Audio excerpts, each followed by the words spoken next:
Hello, everybody. Hello. Now, hello.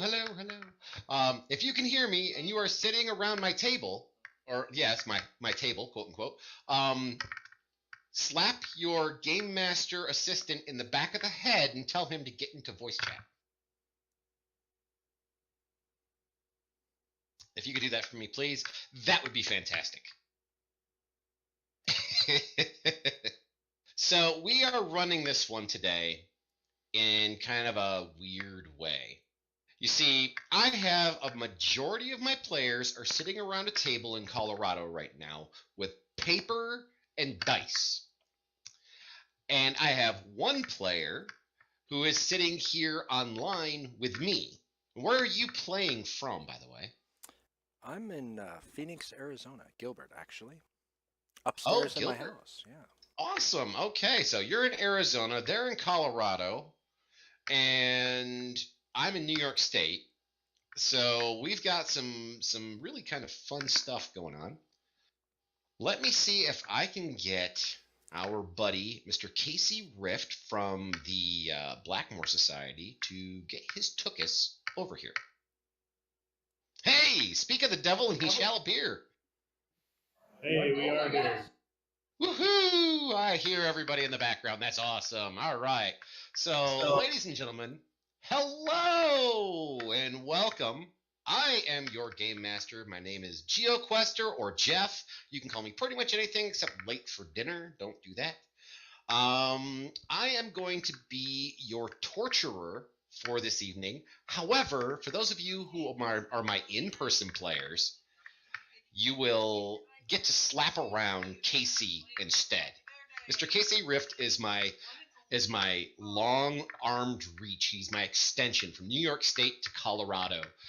He is out at Genghiscon at number 41 today as my eyes, my ears, and my hands. So before we get into what the game is all about, what I want to do is I want to go around. I want to introduce each of the players and let them tell us a little bit about themselves as a player, how long they've been playing, that kind of stuff, and what character they have decided to play. I don't even know what they've decided to play yet, so this is going to be a surprise for everybody. So, Casey, I don't know how you want to organize it over there on your side, but go ahead and have somebody belly up to the microphone and have them introduce themselves. Hey, Geo, we are in the process of selecting characters right now. Can you hear us okay, first of all? Yes, I can. I most certainly can. All right, great. We shut the doors, so reduce the background noise here. So we've got everything on display. It took about an hour for the hotel to get the display up, so we're running a little bit behind on character selection since I just got them printed out. But with all that being said, I will let the players go around the room and introduce themselves. My name is Michael. I've been gaming since 1977. Started with D&D and moved on to things like Champions and Traveler and other such games. And I am still waiting for the papers to come my way. Excellent. Welcome, Michael. Hi, I'm Ross Watson. I've been playing since 1986. And I am also waiting for my character to come by here, but I have played every single edition of Dungeons & Dragons. So that's one of my things. Awesome. Oh, I guess I'm a barbarian. Oh, all right. So we've got character selection starting. Oh, he's got. Oh, that's fine. That was just an extra tab.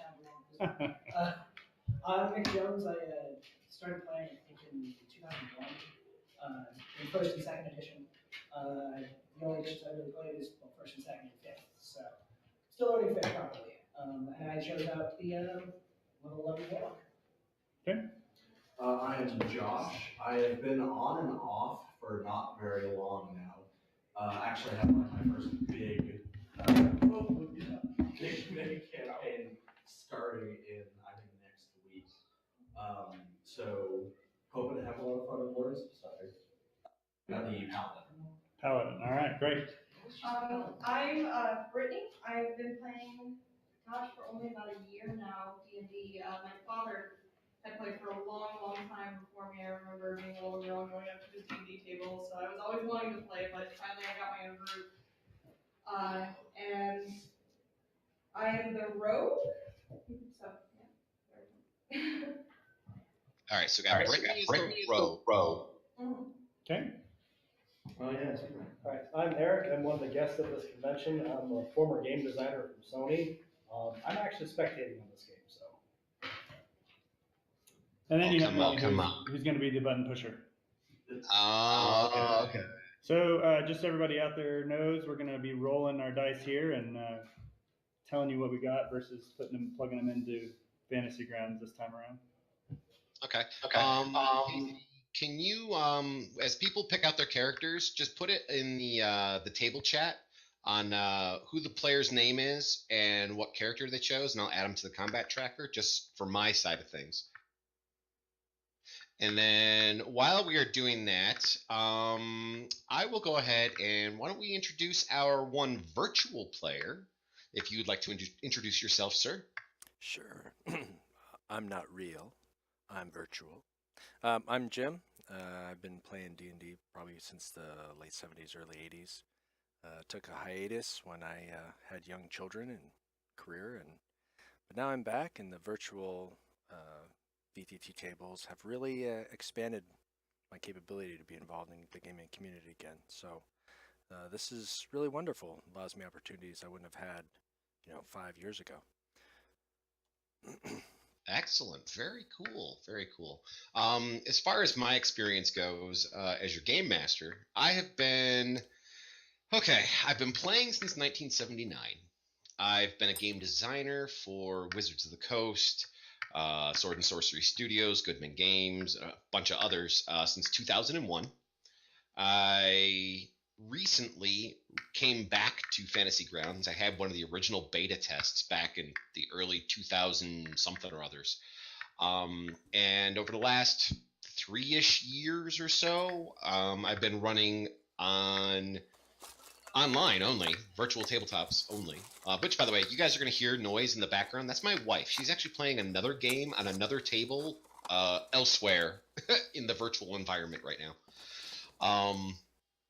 But I've been playing and running games for a long, long time. I really enjoy it, and I love doing these style of games. So, and this style that we're talking about is called a dungeon race.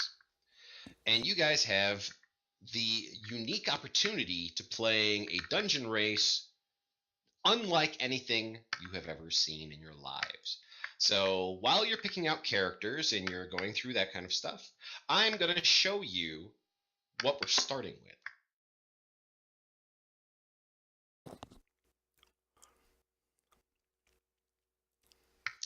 This thing that just on your screen is the. Ooh, I'm getting a heck of a feedback off you, Casey. This thing right here is the Gamemaster of Ur's game board. There's a little old man named the Gamemaster of Ur. He's come into town and he's challenged a number of heroes around town to a simple board game. If you defeat him, he will allow you to reclaim souls that he has stolen from other heroes across the land. If you fail, however, you will have your soul sucked into the board as well. So that is his game that he is going to play with you today. I will explain the rules in a few moments once we have all the player characters decided and figured out, and I can start putting people out on the board and everything. So, Casey, go ahead and just type in, who's chosen what so far, if you could, please. Yep, I'm passing that around right now. It should be in there shortly. Okay. Thank you. I tossed in the chat earlier. I'll round out the party. So if there's somebody who really wants something, go ahead and grab it. I don't mind playing cleric, so I know sometimes people don't want to do that class. So if they don't want to, don't have to. I'll pick it up. Yeah, the cleric was only 34 pages. It can be daunting with all the spells. Yeah, so it looks like we've got the cleric, the bard. The cleric and the bard are the two that we didn't pick up. Okay. So I'm going to guess that Fel is going to choose the cleric then. Well, it sounded like somebody else may have picked it up already. No, the cleric and the bard were the two that did not get picked. Yep, cleric and the bard are available. Oh, yeah, I'll take the. Okay. They are the lonely ones. So we're working on names right now. We're almost done. I'll start typing here in a second. Not a problem. You go ahead and take your time. So I didn't get a chance to properly introduce myself, or didn't take the chance anyway. So my name is Matt Everhart. I go by KC Rift online. I run the Blackmore Society, which is a very young, very new organization that essentially attempts to do exactly what we're doing right now. And it goes to conventions and allows the virtual players to attend, quote unquote, the conventions, or feel like they're attending, by dialing into games like Geo's playing. So this is our first attempt, by the way, for all of you sitting around the table, this is our first attempt to kind of reverse that, where we've got a headless talking GM on the internet with a table full of players. So feel free at the end of the game or during, if you want, to give us your feedback on how you feel that it is going. Sure. Michael and I are just not used to this, so Jeff, I'm sorry, I probably should have said a little more about who we are. Michael's a partner in Evil Beagle Games. They do Savage Rifts and quite a few other great products in the D&D world and Savage world, of course. And I myself, Ross Watson, have worked at Fantasy Flight Games for a number of years, worked on the Warhammer 40K roleplay line, and worked on Toward Eternity, Star Wars Edge of the Empire, and my new thing is Wrath of Glory, which is a brand new Warhammer 40,000 role-playing game. So. Actually, I've been, like I said, I was playing since '77. I've been a freelance part-time professional game designer since the early 2000s. I've worked extensively with Hero games, did a number of products, Ninja Hero, Kaze 5, the Asian Bestiaries, and some other such things with Hero games. I've worked with Ross on some products for the Fantasy Flight version of Dark Heresy and Rogue Trader. And I've also done a little bit of work with Savage Worlds. And as he said, I'm with Evil Beagle Games, where I have a product line called Michael Sir Presents, where I am actually, among my various products, I'm creating free open source content for Dungeons & Dragons 5th edition. Oh, fantastic. Okay. I'm an oddball. So I guess I should explain a little bit more who I am. I worked at Sony Online Entertainment, worked on EverQuest, EverQuest 2, Science, Star Wars Galaxy. So I had a lot of input on those games, from character design to storyboarding to just about weapon design, everything that Sony wanted me to do, I worked on. So I'm a big fan, sir. Great work on Star Wars Galaxies. It was a good game. It was a good game. Suddenly feel very out of place. Yeah, No. Nobody's out of place. Love Dark Heresy. Yeah, thank you. Literally good Heresy's favorite. Yeah, I've been trying to start a campaign for that for a while, but just don't know We if I had have one. it. We need to do the. I got a little bit too tipsy one night and was crying because I knew he was going to kill us all. That's the old end.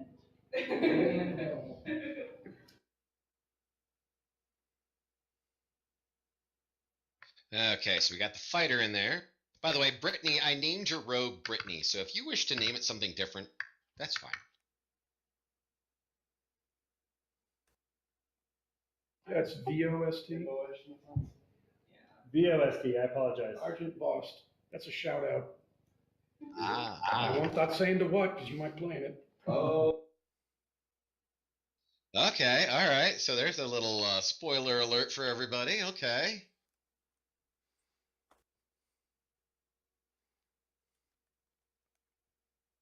All right, so I'm typing right now. We'll be mic free here for a second. Not a problem, because while you're doing that, I'm actually finding tokens for you guys, so.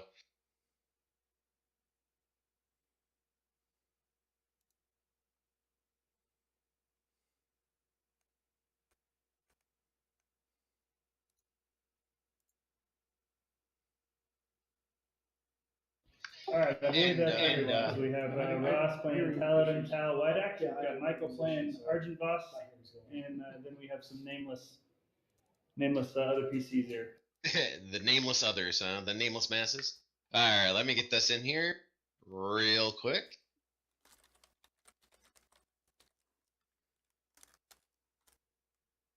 How about Tala for the rogue? What was it?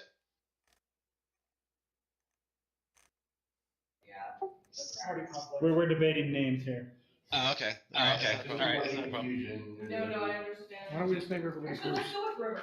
Let's do River. River. can you tell me what your River it is. River, gotcha. Somebody's a Firefly fan. The quotes are flying over here. Brown coats unite. My wife's a brown coat.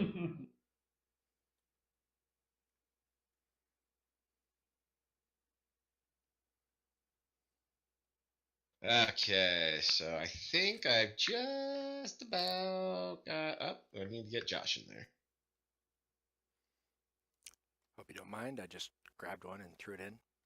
I was gonna say, go ahead and just grab one. I was good with that. I am a forest gnome cleric. Felraster the Tall. Excellent. All right, so I'll add some more unique things here to each of your characters in a few moments. But all right, so let me explain what this game is in front of you. The board that you see, let me share it again. Make sure everybody's got it. All right, so the board you see in front of you is a game board. This is a board game. As you can see, there are blue arrows going in a specific direction. The white pieces, which is what the players are, you guys are the white pieces, you will be following that line. Each one of the big yellow boxes is considered to be one square. As my wife just exclaims stuff in the background. Please do not mind my wife. I can't say this often enough. What we're going to do is we're going to roll 3 6-sided dice. Each of the players will take a turn, and in between each, it's like, it'll be like, for example, River will go first, and then I'll roll dice, and then, Argent Vosk will roll dice, and then I'll roll dice, back and forth, back and forth. You'll roll 3d6. If the number comes up a 1, 3, or 5 when you roll it, that is the number of spaces you get to move. If it becomes a 2, 4, or 6 when I roll dice, that's the number of spaces I get to move. Now, you can, I'll show you on the board, if you get here, you can have a maximum of 2 tokens on any one square. So that would be one square with 2 white tokens on it right now. The squares behind it are now blocked. People cannot pass by you at all. However, if 2 opposite colored tokens are on the same square, like this white and this black one that are both in the same square, this will cause an encounter where all the players are magically whisked away to some random dungeon that has a goal in mind. You have to defeat the goal in order to get out of the dungeon. Now, this sounds all very well and good, but there are 2 things. Number 1, you want to beat the Game Master. By beating the Game Master, what you want to do is you want to go all the way around the board and come over here and end up with your pieces off the board over here on this side. Each time you come off the board, it scores 1 point for you. If I come off the board on my side, then it's 1 point for me. And at the end of the game, we'll tally up the points to see who wins. If the Game Master wins, he will collect all of your character's souls. If you win, you will be able to release souls back out into the wild, so these heroes may be able to do wonderful things and go off and do their own adventures. But here's the second part, which you don't get to see on the map. But my viewers who are currently watching in Twitch do get to see down in the lower left-hand corner of their screens, there is a mission failure timer set for 2.5 hours. This is a timed dungeon race. You need to score more points than the Game Master by the end of 2.5 hours. If you don't, you will lose. If you do, you win. We've had a number of draws, which means nothing happens. You don't win anything, you don't lose anything. But I know for a fact that the people who are watching right now are desperately hoping that you win, so that way their dead heroes that they've played in this game will be able to come back to life to continue their adventures. And for my viewers who are currently watching, and for my players who've never played in this kind of a fashion before, To my viewers, you are not just watching a game happen. You are participating as well. There is a number of things that you can do by using your stream experience points that can either help or hinder the players as they move along. You can give them critical damage. You can give them critical hits. You can give them advantage on something. Or you can heal the bad guys, add traps to the table, do other randomness that is there. There's a big list, which one of my mods just posted for you in Twitch chat. So that is how it's going to work. Does anybody have any questions before we begin? We're thinking. Yeah, Statements, until I live it, we'll see. We'll see. Way to win not to play. So 2.5 hours. If we get our tokens through, we score a point. If we land on a square with a black token, there's an encounter. Or Correct. Numbers that allowed us to move 1, 3, 5. 1 through 5. Yep. So on those 3 dice, if you roll we'll say 3 ones, you'll be able to move 3 spaces. 1 token, 3 spaces. As long as there's not something blocking you, for example, like your own tokens. If you have 2 white tokens, you have a third one coming up behind it, you can't pass yourself. So you have to move something. Stadium. Will it stop one before, or does it not get to move if it lands where there's already 2 pieces? I didn't quite hear that. Go ahead again. So if you're coming up to a tile that already has 2 pieces on it, do you stop one before that tile, or do you not get to move? Yep. You stop right there. See how there's 2 on this one, and then there's 1 on the one behind it? That's where you would stop, is the one behind it.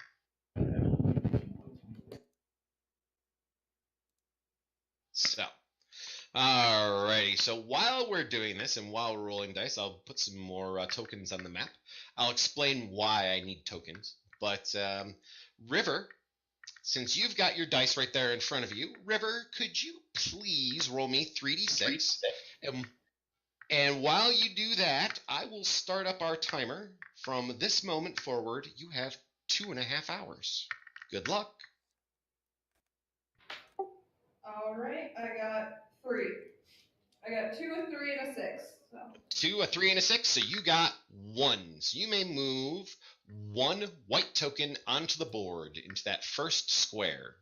Kind of looks like 4 little blue squares with 2 red circles in each of them. Excellent. Like so? Yep, just like so. Now it's my turn. I got 1 as well. All right. Argent Vost. Argent Vost is rolling. 1. Okay, you can either move a piece that's already on the board, or add another one. Let's move the white piece forward 1 to give space for the rest of the troops to come out. Okay. Oh, you want to move 1 more space forward? All right, so that would be actually a full space. It's a big yellow box. Oh, okay. Actually, I didn't ask that question. So it's not the grids on the box; it's the full Right. box. Yeah, the grids are there. Yeah, the grids are there to keep the tokens at the right scale. That's all they're there for. Tracking. Okay, great. Ooh, I got 3. 1, 2, 3. All right, Tal, you go ahead and go. Tal. Tal's great. And I got a 6, 2, and 5, which means 1. Yep, just 1. Yeah, keep Newman? going. All right, Keep trucking along. Very good.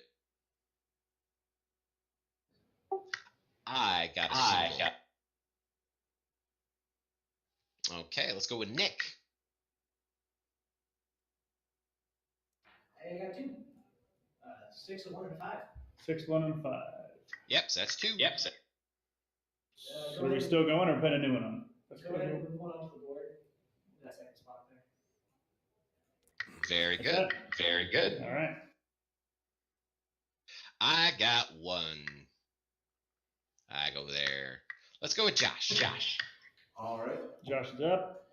We were looking at 2 spaces. Let's move the further back one forward. This guy? Yeah. Okay. Very good. I got 1. So I'm going to move this guy up. All right. So, Fel, it's your turn. All right. Fel got 2. What are we doing, Fel? Oh, you can move your own, I think. Let's see if we can stay ahead of him. Very good. All right. I got 2. Do I force an encounter here? Or do I be nice to begin with?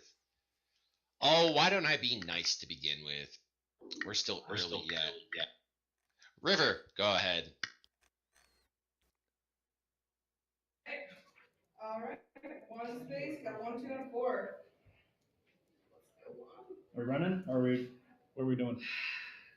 Yeah.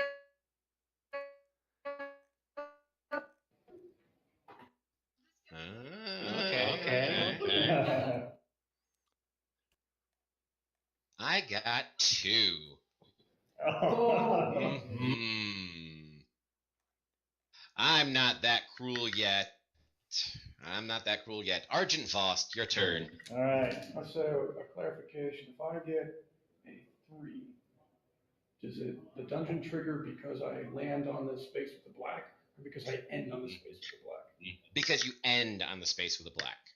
I can pass them over. You can pass them over, but you cannot. If you land on them, that will trigger the dungeon. All right. I got a 1, 2, and a 4. Do we want to move forward? Do we want to bring somebody else up?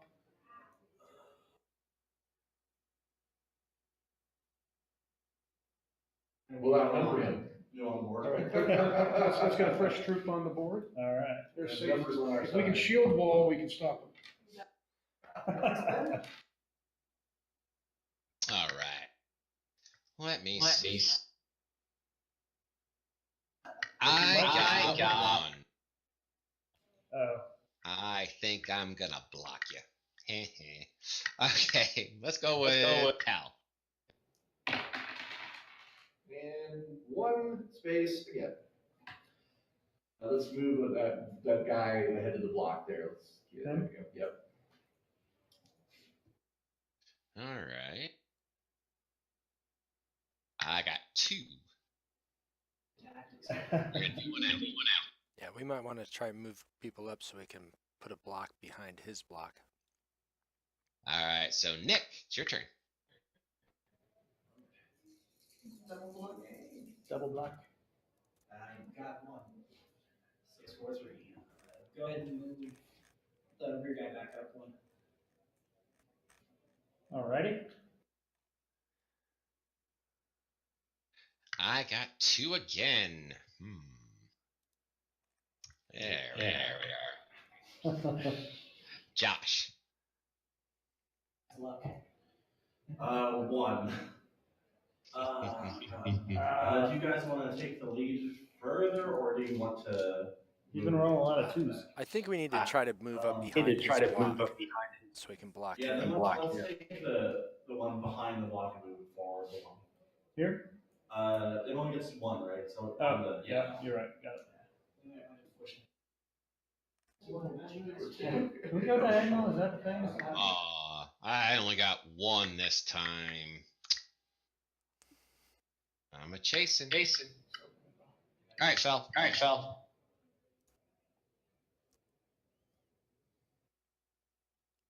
Fel gets 1. Yeah, right.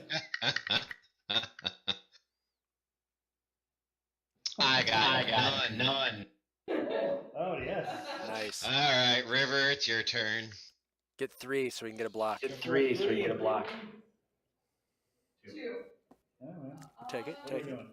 Take it. The front one up? No, bring the back guy up so we can try to block him. Yeah, I like it. Yeah, bring the black one up forward. Yeah, or back one, sorry. There we go. Great. I got 2 on this one. Oh, boy. Right there. Ha ha. Okay, Argent. Here we go. 1. One. Okay, do we want want to push forward? No, let's block. Yeah, I can block him. All right, we're going to block. That sounded interesting. Somebody peeking in the room, I think. I got 1. So guess what? Yeah, go figure. There we go. All right, so here's the benefit and the penalty here. If you win the dungeon that is about ready to pop up, you will send my black piece back and you will claim this square as your own. If I win, I will send your white piece back. So, and I win by killing all of you.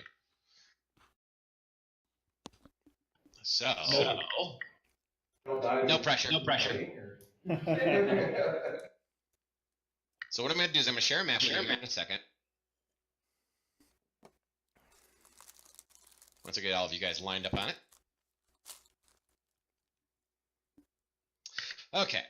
You are transported to a dark room, and you hear the Game Master's voice coming from everywhere and nowhere at once. And in this room, you hear him say, "Well, heroes, if you wish to escape my dungeon, you must find your way out." So, I would like everybody to roll me initiative, please. Ooh. Alright, Sal has advantage on initiative, Uh-oh. so I will take that one. All right, so when you're given your number, just do your either character name or your name and your number. All right, River 13. Gotcha. Josh, 3. Nice. 18. Nick's an 18. Tal, 16. Tal's 16. All right. Earliest mage you have. Argent Foss 5. Argent Foss is Awesome. just slightly faster than 3. All right. So, what happens is Fantasy Grounds will automatically re-roll your initiatives from this point forward. After this round is over, I had let everybody go ahead and roll their own.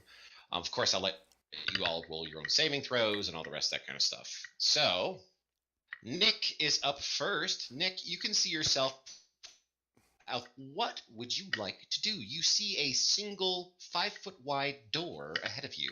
For those of you who haven't played on a tabletop like this before, each of those squares is a 5-foot square.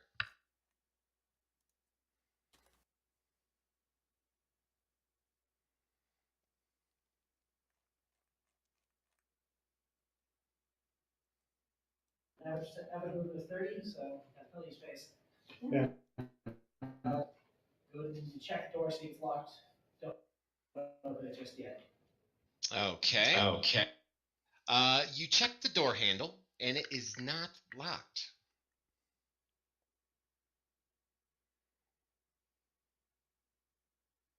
In the face of a. It might trigger a trap. I don't trust it yet. We should look at the rest of the margin first. Yeah. It wouldn't be that. Dungeon is a trap. The board game was the real trap. How many of us can't see in the dark? Let's be honest. So, I'm not talking in stream. I'm talking in stream, but not in the channel of the game. I can. So, I'm playing a light cleric. Yes. Does anybody have a free hand? Reading, I am attempting to try to figure out Four players. everything about a light-based, light domain cleric who is a Well, gnome. what is the rest of the surroundings? Forest Just gnome, a no room, doubt. or- Yep, it is a plain room with worked stone walls. 2 of the corners appear to be rounded behind you.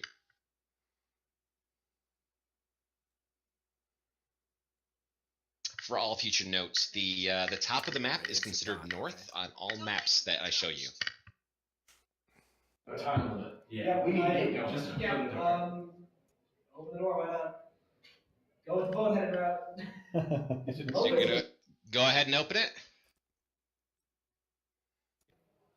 Is it dark in here?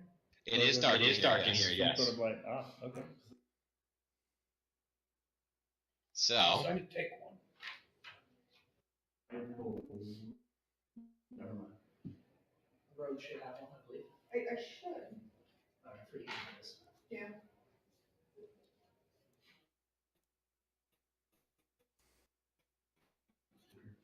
so if I do anything, then I can go ahead and I can make it to the next person if you'd like. Yeah, go ahead and pass the rest of the action. Okay. All right, so Tal, you're next. All right. Be ranked name. Leroy Jenkins. Roy Jenkins. All right, so you open the door and you discover that you have found a room full of light. Let me open it up a little bit for you.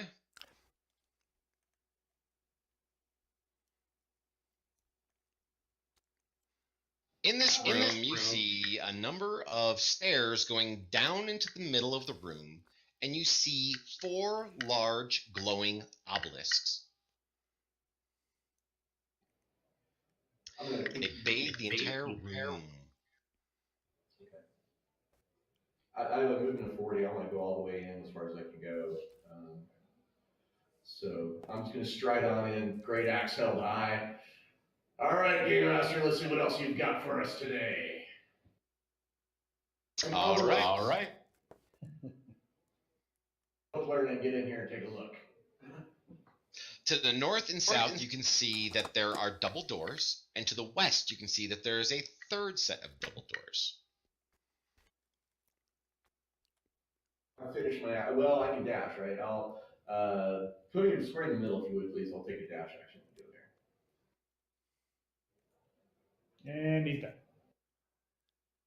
Okay, Casey, if you have the combat tracker open, you can advance their turn as well. Might be a little simpler for you to do it. But we'll go to River.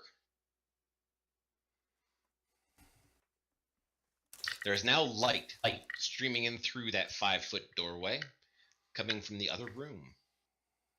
Anything out of the ordinary that I can see with the light? Other than the fact that you got teleported into a room that apparently has no exit other than this singular door, no. The floor is devoid of any dust or debris.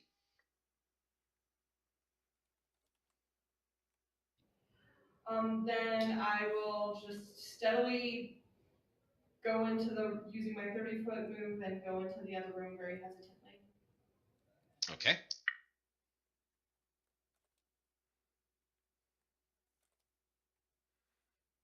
Keep you safe.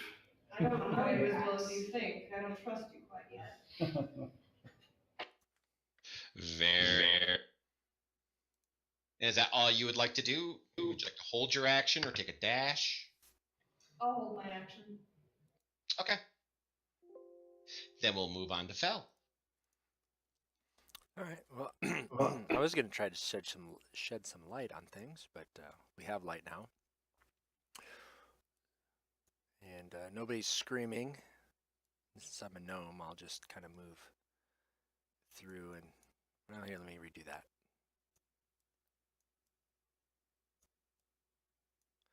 Move up into there.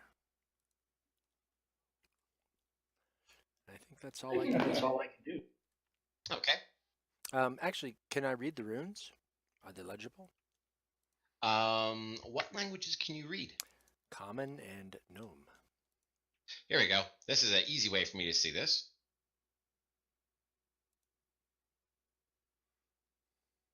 Nobody understands that. So those runes you just saw pop up in the chat, that is the runes that you can see. So if you could read that, then you can. If you can't, then you can't.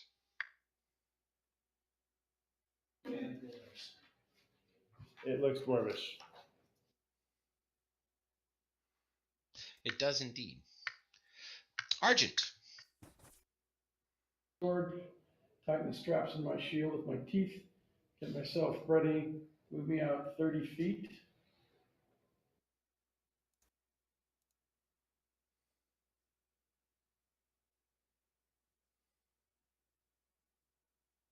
And double move me a full 60 feet out next to Tal.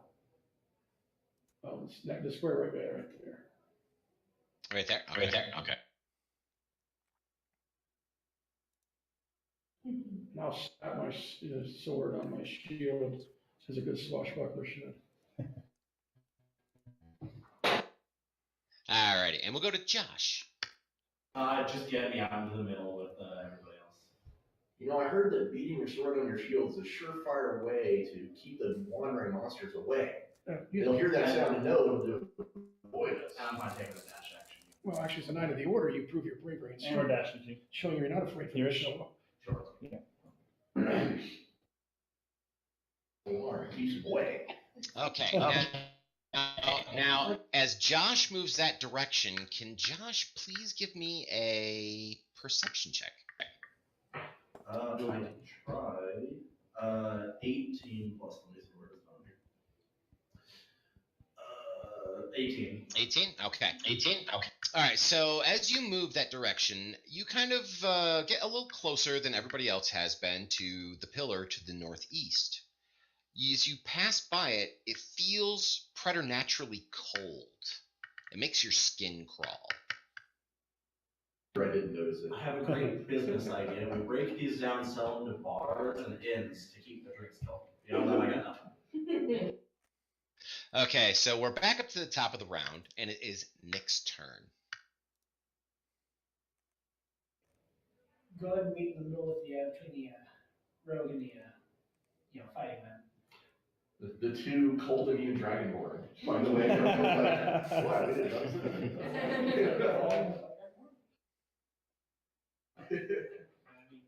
Resisted to cold. I'm feeling all that. You're like, brr. Yeah, this is cool. All right, so there's your first 30. Are you gonna move again, or? Seeing as I can't read the runes very well, might as well. Here's a question that might actually determine which way do we want to go? Because if we're going to go north, you should start going that way, south all that. South or west? I kind of just feel like north for no good reason. If you guys are up for it. One seems as good as the rest. Let's go north. Okay. The previous campaign going left first is always the call. We'll take north. Okay. All right, so Nick is done with his turn then? I think we're going north. Yeah, take the dash up north, up towards the north. Tell me, Tal, is it just me or do these pillars remind you of the patterns on the Game Master's board? A little, now that you mention it. Oh, yeah. Okay, so Nick goes to the north. Now, just before it becomes Argent Voss's turn, you see that the southeastern pillar glows for a moment, and suddenly appearing next to it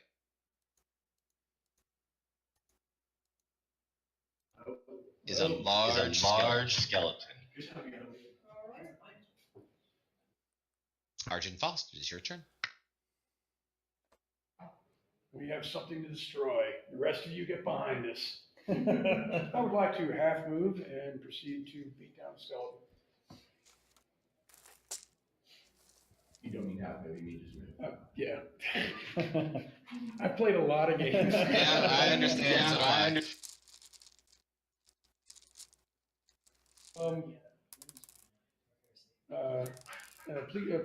Game Master, please excuse me for a moment as I double check what it is I can actually do. Not a problem. Take your time. Who am I? All right, so I get one extra attack. All right. So I'm going to attack twice, longsword. Mr. GM, Mr. Assistant, where's my 2-hit stats? Okay, your 2-hit stats are going to be right here. It's easy your weapon and then your attack bonus. There's a minor problem with You mine. don't have that on your character. You have no attacks, Really apparently. blank. Well, I know that your longsword is a +9. Okay, so let me write that down real quick. Yeah, for some reason everybody else has their stuff there. His did not print out. Interesting. All right, well, your longsword's a +9, your light crossbow is a +6. Usually crossbows, so I'll worry about that later on. I'm going to roll both attacks right now because I know I was going to take that many to hit him.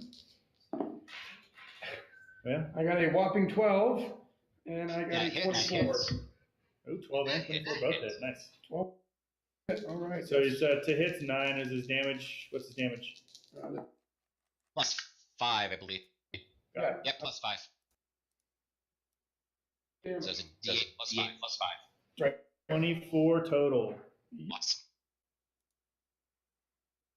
Very good. Do you have any bonus actions, or would you like to continue your movement, or anything else? I'm going to stay here and keep this guy from doing anything.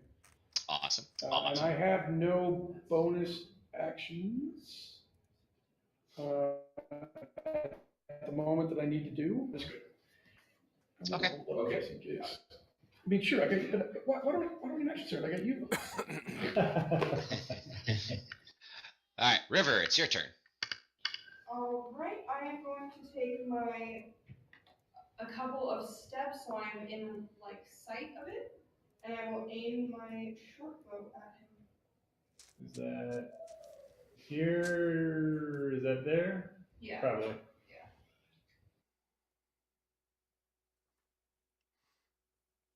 Yeah. All right, we're rolling. Short bow. All right. So, yeah. 9.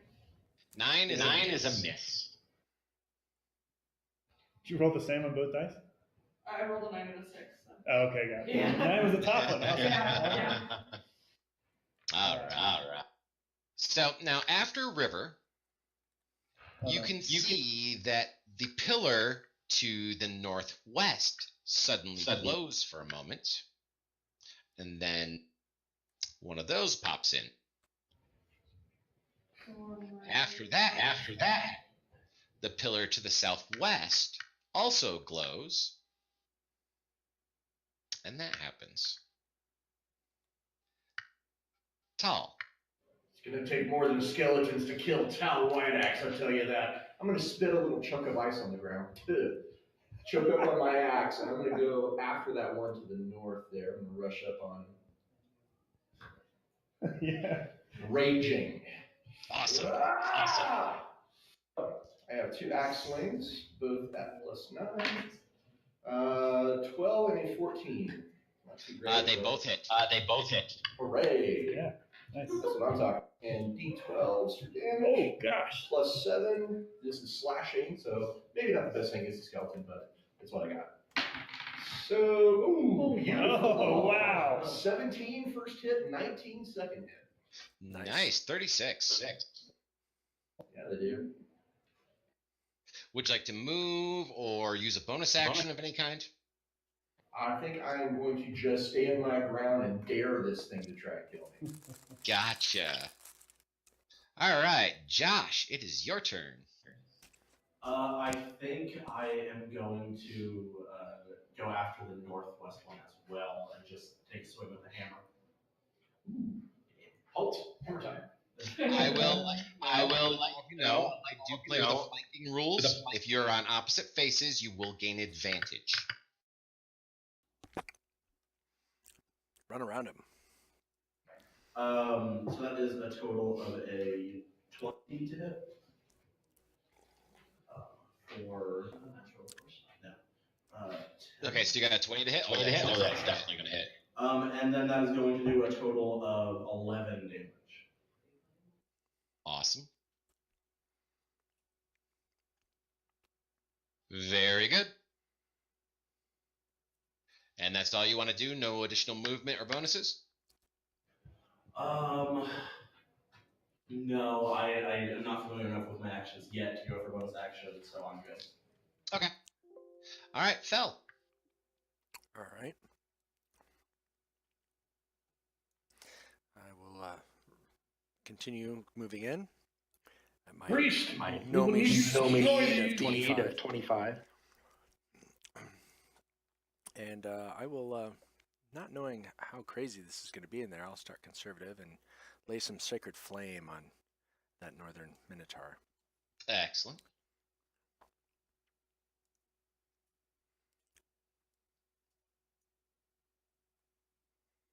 And he fails. Excellent. Oh, nice, he failed. Nice damage. Wow, big hit. Outstanding. And that's all I can do. Excellent. Now it's his turn. So you're too close for him to charge, and the Dragonborn is definitely the one who gave him more damage. So he is going to use his Great Axe attack against you. and misses. Got Dragon up the end is the one down to the south. He is going to target Argent using his great axe. And also misses. The crowd goes wild. Okay. Now, before it becomes Tall's turn, again, you will see that the north west pillar glows for a moment again, and then another skeleton pops out. All right. Probably time to move north. I feel Yeah. I feel like it's closing in on us. Buddy, move. I'll Archer, hold this you one wanna off. shoot out then? Yeah. All right. So with that in mind, I will attack this thing twice with my great axe, still raging. And, Okay. We'll see what happens on main move after that one. We'll see. Oh yeah, beautiful. That'll be 2 hits. I rolled way higher than last time. Awesome. And here's the damage. Okay, not quite as great as last time, but still nice. That'll be 16 and 14 for those 2 hits. Nice. You have slain the Minotaur skeleton. Then I'm north to the door. Yeah, I can go up to 40 feet. So. Come on, this way. You reach the door, and please make me a perception check. All right. 16. You notice that it has a number of dark runes written in the same script as the stuff that is on the pillars, and they are not lit up like the ones that are on the pillars are. Wonder what that means. You also see no door handles. Well, okay. I can't do anything else this turn, but that's good to know. Do keep that in mind. Josh. We couldn't get through that door. I guess I'll move to the closest one to be to the west, and see if I can do anything to that one. To the Minotaur? West. To the monster or the door? Oh, sorry, to the monster. Because if we're going to be trying to clear through that way, then we need space. Got it. Okay. Not flanking anymore, so 13 plus 3, so 16 to hit for the first attack. That would be a hit. Alright, and then I have been reading through realize I have an extra attack, so I'll do that real quick as well. That one's not going to hit. That was a natural 1, if that does anything to me. Oh no! That does nothing to you right now. Cool. Alright, then 6 damage off of that first one. Alright, so you wish to do anything else, Josh, or are you good to go? Is he bigger size than me? I'm a halfling. Yes, he is much bigger than you are. I'll try and slip behind him towards the door, I guess. Okay. Since it is not quite his turn yet, he is not quick enough to grab a hold of you as you move through his space. And I'm assuming you want to be all the way over there, huh? Yeah. Okay. Sliding attack is Opportunity attack. So he will swing his axe at you. And he'll miss. So that's not a big deal. After you go, the pillar to the southeast lights up for a moment. Argent, could you roll me a perception check while that happens? 4. 4. You just see a big horny skeleton in front of you.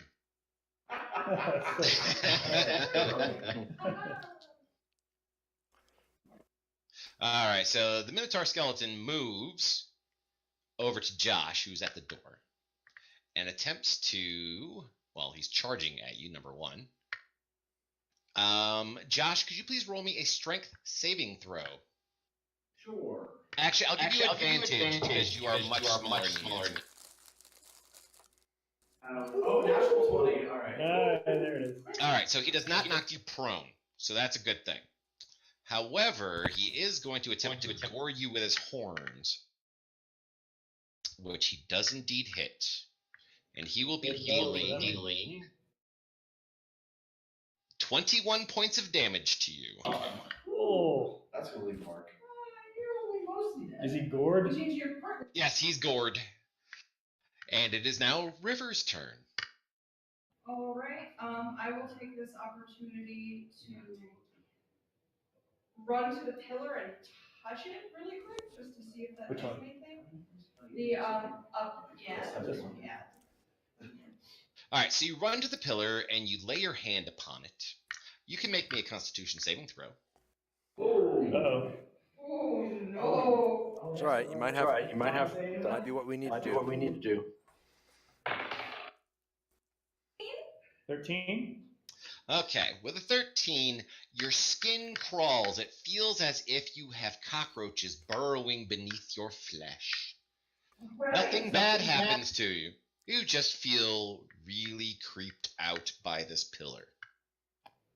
Okay. I guess I'll move away and aim my short bow at the Minotaur skeleton that is attacking our poor little halfling Josh. Okay. One to hit, so Uh-oh. nope. Whiff. Roll me percentile dice.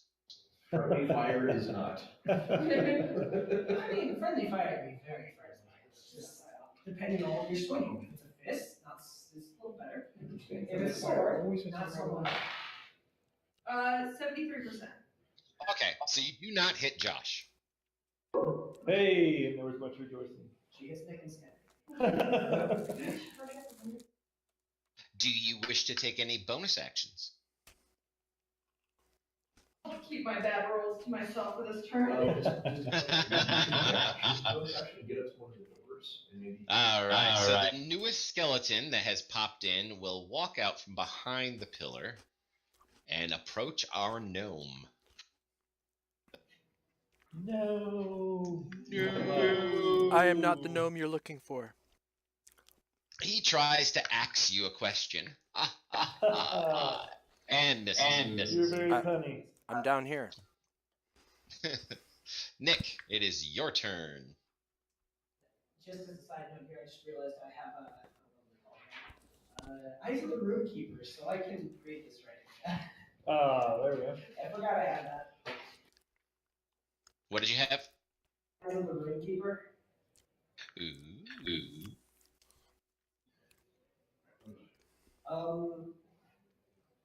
So when we do wind up getting out of the room, I'm actually going to move to that northern door and see if I can make sense of what's on it. Okay.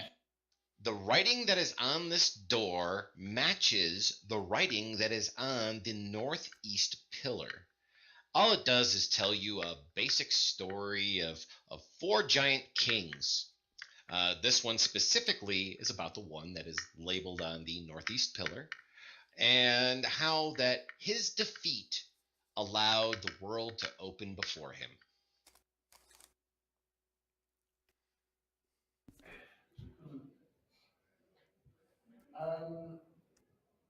Go ahead and call out to the party, say, seems these things are having trouble hitting us. Aim for the pillars, perhaps. Okay, and is that all you would like to do? I thought you already tried that. No, he No, just I just got He just got there and looked at it. Go ahead and, just in case I'm wrong, give the door a quick shove. Okay. The door does not budge when you attempt to shove it. That's all I got for now. Alrighty. Alright, so the Minotaur skeleton down here is going to attempt to slice into Argent again. And my dice are sucking butt tonight. Alright. There aren't any complaints here, if that's any consolation. Alright, Fel, it's your turn. Okay, so I only sort of heard what you were talking about. What your suggestion was after you read that. You said hit the obelisk, or what did you say? The obelisk, yes. Obelisk is what seems to be the answer here. Okay. Okay. Was it northwest? Northeast one. Northeast. Yeah. Well, then I will take my mace out and I will strike the obelisk with my mace. Please go ahead and roll me an attack.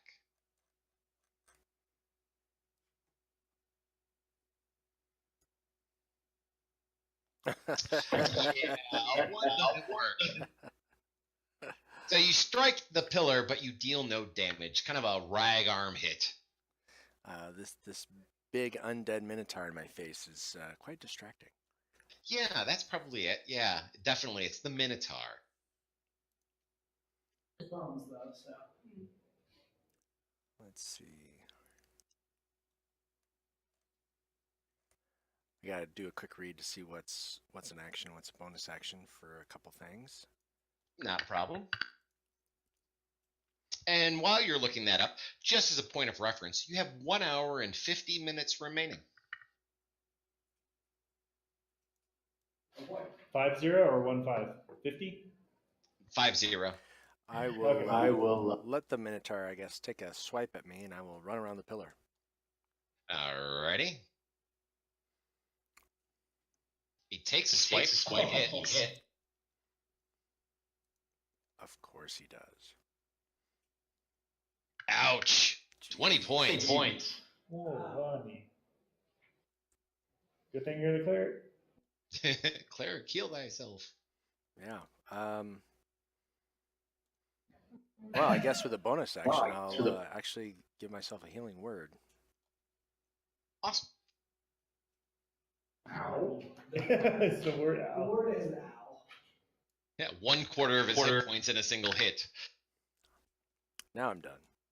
Awesome. Now, just after your turn, the pillar that you're standing next to that you attempted to smack earlier, it glows for a moment. Please note, Tal and Nick, who are to the north, you see the runes on the door glow for a brief moment. They flicker to life.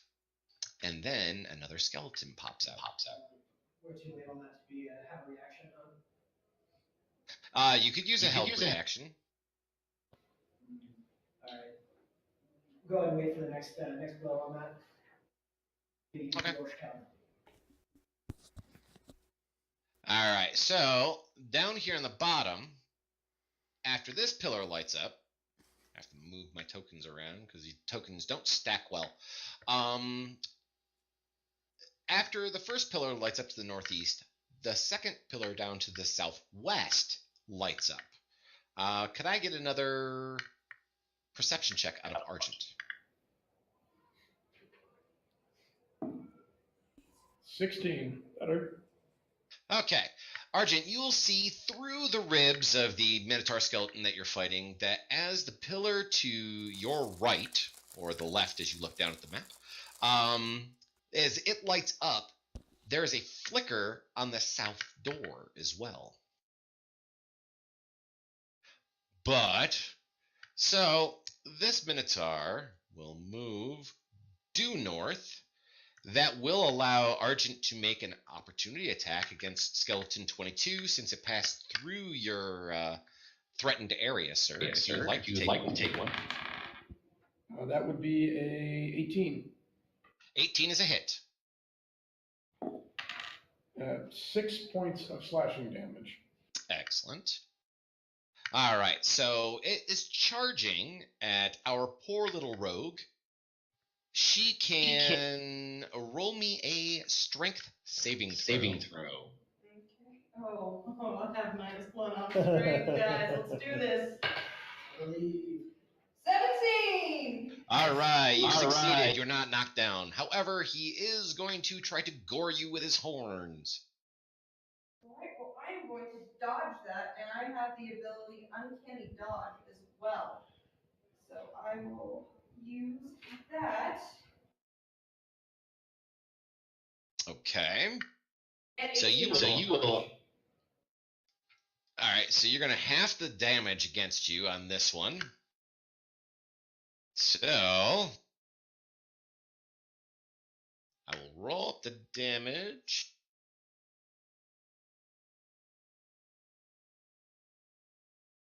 And after you have halved it, it is only 11 points that you have taken. It sounds good. Just a little. Argent, it is your turn. Okay, I am going to take one strike at the skeleton in front of me. I hit it. I rolled a 13 on the die.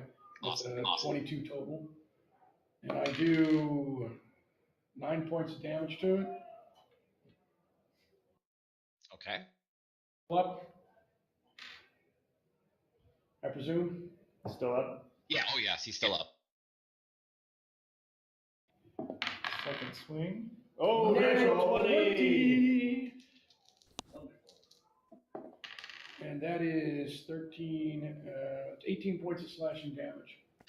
Nice. Excellent. He's still alive, or undead, as the case may be. Surge. Action surge. Awesome. I am going to hit it again. Nice. 19.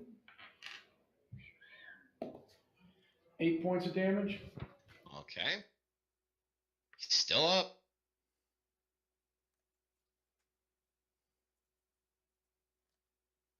He's still moving. He's taking a licking and keep on ticking. I know.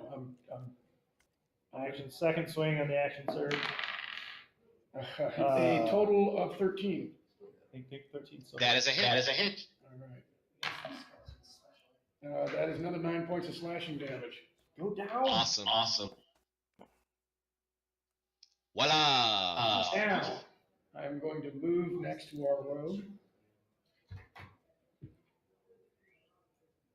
And I will, and when it tries to hit her again, or if she's still there, I will use my protection reaction to impose disadvantage. Excellent. All right. Now up here to the northeast, this one is going to attempt to reach out and tag himself a gnome. And misses horribly, leaving a large gash in the stairs next to our little gnome. Back to the top, River. I'm going to try and actually dodge out of the way from it and run towards the south doors. Since Free action, or you get your free disengage as a rogue. So. Oh yeah, I will use my free disengage and dodge past him and run to the south doors as far as I can to see if I can. What's your move? I'd just like to point out it looks like I rolled a 1 for my initiative. So I'm at 0.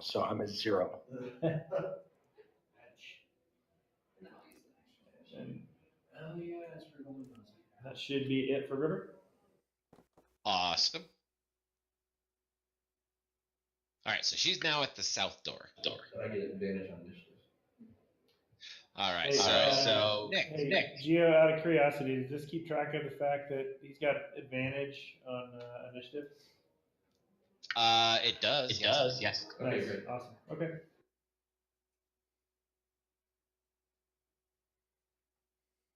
So Nick, what would you like to do? While still keeping an eye on the pillar if I can, I'm going to launch a Eldritch Blast with the monster skeleton on our gnome friend here. Okay. Now, I've had some debate over this with different DMs. Do I roll an attack for each bolt? Yes, you do. Alright. Another campaign notice. Alright, first one, I'm still not sure what I'm doing this here. First one, bonus and charisma mod, right? Yep. Alright. So that pops up to a 24 to hit. Oh yeah. Second one, got a high charisma. Second one is 22 to hit. Nice. And the third one is much lower at only 15 to hit. That's also a hit. Unless they're, somehow more resistant to magic. So we're right getting all three there? Yep, you got all three. Gotcha. 3d10 damage. 2 love Eldritch Blast. And that's good damage. That's 7 plus 4. 7 is 14 plus 8 is math. I'm horrible at math. 22. 22 plus I'm adding a spell mod here. And if you know what my spell mod actually is. I have to keep track of this for me elsewhere. What am I adding together to get my spell mod here? What's his spell mod damage? Let me see here. That That would be plus a plus. Plus what? 12? 5. Okay. 5. Alright, so 27. Nice. That was some good damage right there. All right, so that's it. For Nick. yeah, that's all. I'm still holding on to that. Holding on hope for that glowing pillar.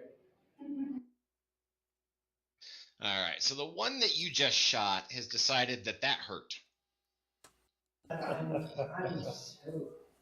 He shifts his position, and he partially comes up the stairs.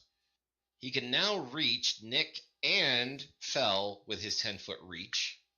And he is definitely going to be aiming for the warlock that just obliterated him with so much damage. And with a 1, he decides that he's going to take off his horn and pick his teeth with it and puts it back.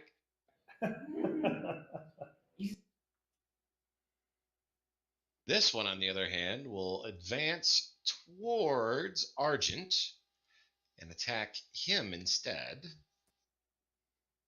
And does nothing. Argent, it is your turn. You've got all sorts of big bull guys around you. I'm going to take a disengage action, and I'm going to move up next to the gnome. Why did it put Okay. And we'll once again prep my reaction to defend the gnome. Okay. Not a problem. All right. This round. Can I get an insight check from all of my players, please? All right. So just use your name and tell them what you rolled. Josh 17. Tal 7. Nick 15 on the die. Argent 7. River 8. Super high rolls. All right. So, Fell and anybody else who rolled a 14 or higher, you will have noticed that the pillars have not done a thing this round so far. Just wanted to let you know this as it becomes Josh's turn. They have not lit up at all. We might actually be done with the spawn dudes. How badly beat up does the Minotaur right in front of me look? Because I know I hit it earlier. Number 2 here, not very badly at all. I think you have chipped one of his ribs. I am like a xylophone. Okay, I think I'll go ahead and take a swing at him for 13, 16, not natural 20, and then the extra attack off of it for 16. Do both of those hit? Yes, they do. Okay, awesome.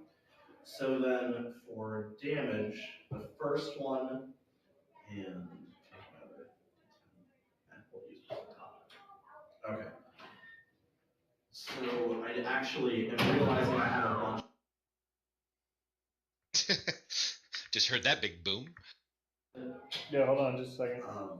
Okay, and then I have the improved divine smite, which will let me add another d8 to each of these. And it is undead. Sacred flame did so much. Right? 6. So we're looking at 13 plus 3 for the first one, so 16. And then we're looking at 10 plus 3, so 13 each. Or 16 and 13. And 13, so 29 more. Excellent. You have definitely gotten his attention. You took off a nice chunk of him that time. Are you still alive? That was supposed to finish. That marrow, it's supposed to do this. I thought I might be okay now. I will honestly tell you, my chat is being awful nice to you guys right now. They haven't done a thing to you yet. So, returning the favor, our nice Minotaur that is standing in front of Josh will swing his axe down on you. And misses you. Tall.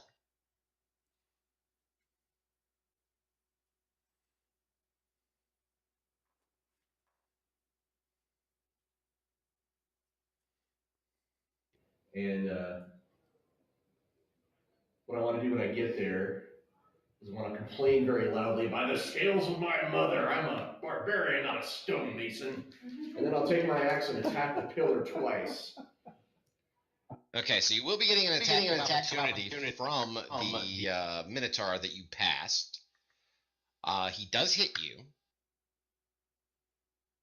He's already. Half damage to his raging.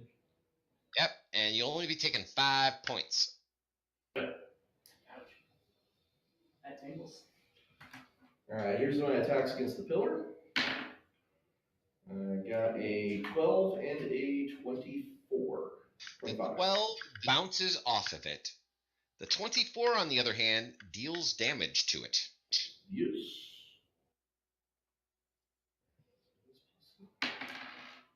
14. That pillar shatters like glass. Nice. Bravo.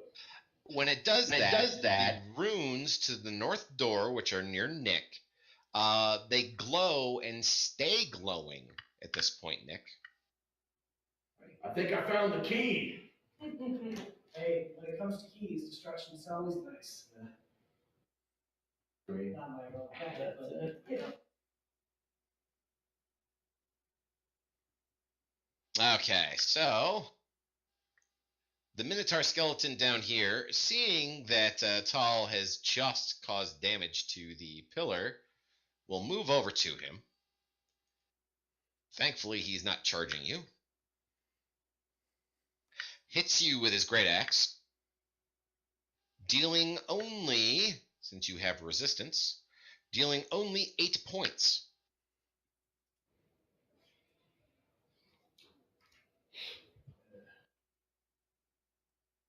All right, the skeleton down here is going to, you know what? The closest person to him is Josh. So he moves up the stairs and attacks Josh and misses the little halfling. Fel, it is your turn. All right. I'm assuming since I'm a gnome, I can scoot through people. Yeah, I'll allow that. Only a little bit tall. Let's see. And he's up there.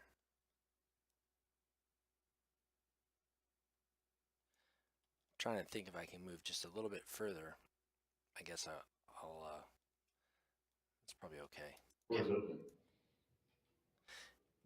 Crash on through. Can I see see Minotaur 2 from where I am? No, the pillar's in the way. All right. I see. I'm thinking of doing a turn undead to try to help people. See, well, it's see or hear me within 30 feet. So could he? I assume he could hear me. Well, let's draw a circle. Yeah, I think so. Okay, so Minotaur 2, yes. So you'll get the 3 that are closest to you plus Minotaur 2. Minotaur 4 is outside. All right, well, that'll have to do. Well, let's do a turn undead here to see if we can't withdraw and get through this door up north. Can you do this at disadvantage for me? Sure. Thank you. It's do I do the save at disadvantage?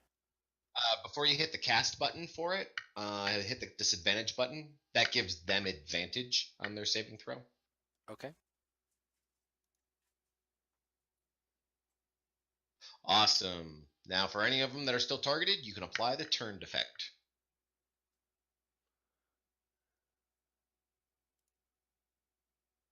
Which is all 4 of them. Outstanding. And I'll check Excellent. one use of my divinity off. Nicely done. All right. That's it. So there are 4 of them that are terrified of the gnome. That is really bad. All right, so Nick, it is your turn. Okay, I'm gonna go ahead and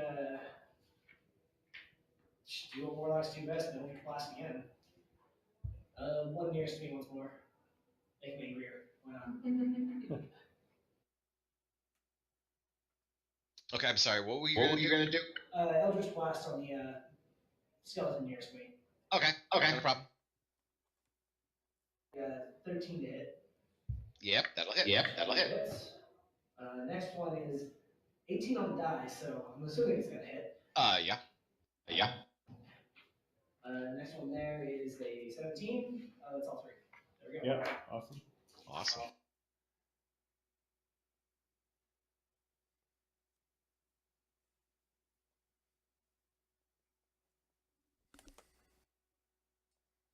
I believe that's 5 on that is. Well, it's 23 plus 5, 28. 28. Nice. 28 points of damage to number 24. He is still kicking. But he's red. Just fair. So is there anything else you'd like to do, Nick?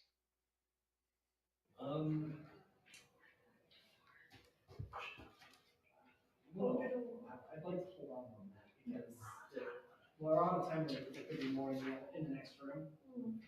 I'd rather not be the only one in the room. You could just push it up and see if it works. Fair. Go ahead and reach back and give the door a shove. All right, so you shove open the doors. And to the north, you can see a large bronze statue of a man with his hands cupped in front of him like he is holding something. There seems to be a slight glow coming out of his hands. And hold.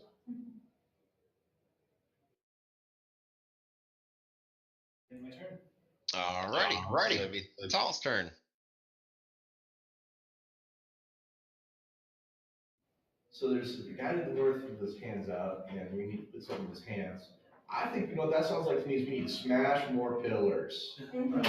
So I'm going to turn my back contemptuously on the Minotaur skeleton that's right there, and I'm going to go to the north, that one, yeah, that pillar. Okay, so you gotta travel between a few of them in order to get over there. I'll give one of them an op shot on you, which will be number 7. And you're gonna pass around. While I'm doing that, you go ahead and roll your attack roll against the pillar. True, because these things, when you got an axe, everything looks like a tree. All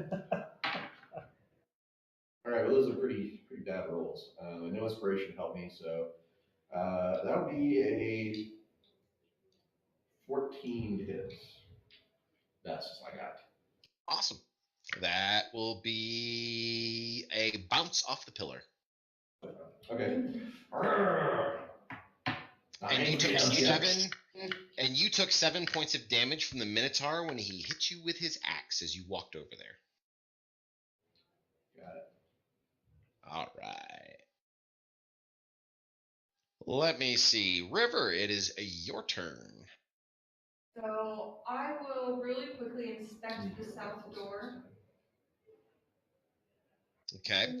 It has writing on it that is not glowing. It looks like the runes that are on the pillars. Okay, sounds good. Then I will back up a little bit, and at the pillar to my right, left, yeah. I'll only go like 5 or so feet, and I will throw my flask of oil at it. Okay. One of my flasks of oil. Roll me a dexterity save. I'm going to use that as the improvised throwing of a flask. Here we go. 9 plus 16, so 25? Yeah, you hit the pillar. It shatters all over it, exactly where you wanted it. And then I will think about this. I don't have anything to light the oil with. Like a tinderbox or anything? Tinder cylinder? No. Oh. I'll shout out, light that pillar on fire, and then I will. For the best. Yeah, hopefully. And then Oil I ignites. before I thought. You're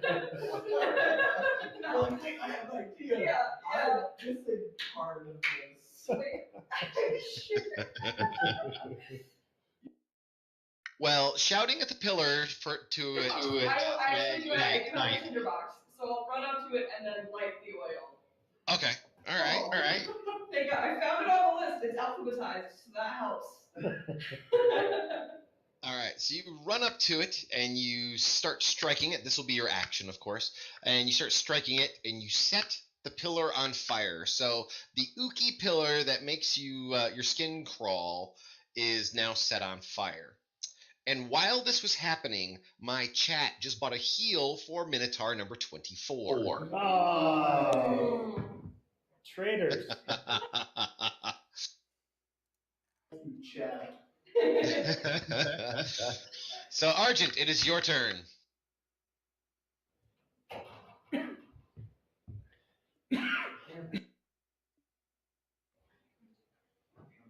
Sorry. No, jeez. Pretty grim. Yeah.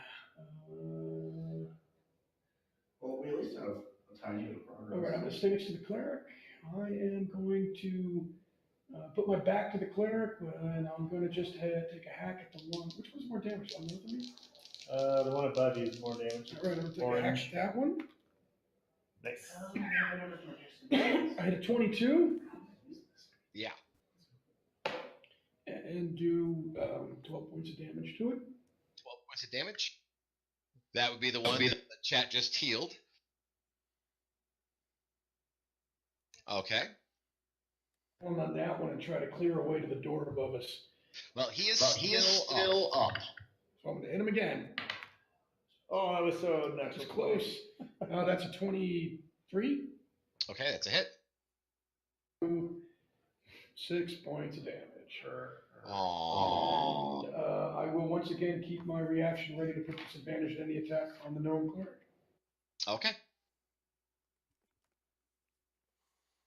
So the skeleton who's in the middle of the room will now charge our barbarian. Please make me a strength saving throw added. Even though he's What was that? Even though he's turned. Oh, that he is turned. He cannot advance. That's right. He has to go the opposite direction. Never mind. Thank you for reminding. That's right. That's right. Little 3-foot gnome jumping up and down. Run away! Run away! Okay. Number two goes, and he is going to run away from the gnome because the gnome is terrifying. This will allow Argent Vost and Fell to both have op shots if they'd like to take them. I would. Oh, no. Okay. Fell does hit. Nice. All right, so you do damage to him. So the Minotaur turned to run away, got about this far before the damage set in. Breaking the turn, he turns back. Now he's going to try to get himself a gnome. Dope. Remember, damage and turn. Boss is protecting him. Yep, he's going to have disadvantage to this. Your protection's finally taking effect. Oh, it's still a hit. Still a little bit of damage there. Ouch. All right. Skeleton 4. attacks Josh with his axe. Hits. Don't do it. There we go. Takes 16 points of damage. That hurt. It hurts. Fell, it is your turn. All right. Feeling rather gnomish that I broke my own turn. That's okay. It happens. All right. As I like to say to all of my players, the players play the game and the game master plays the players.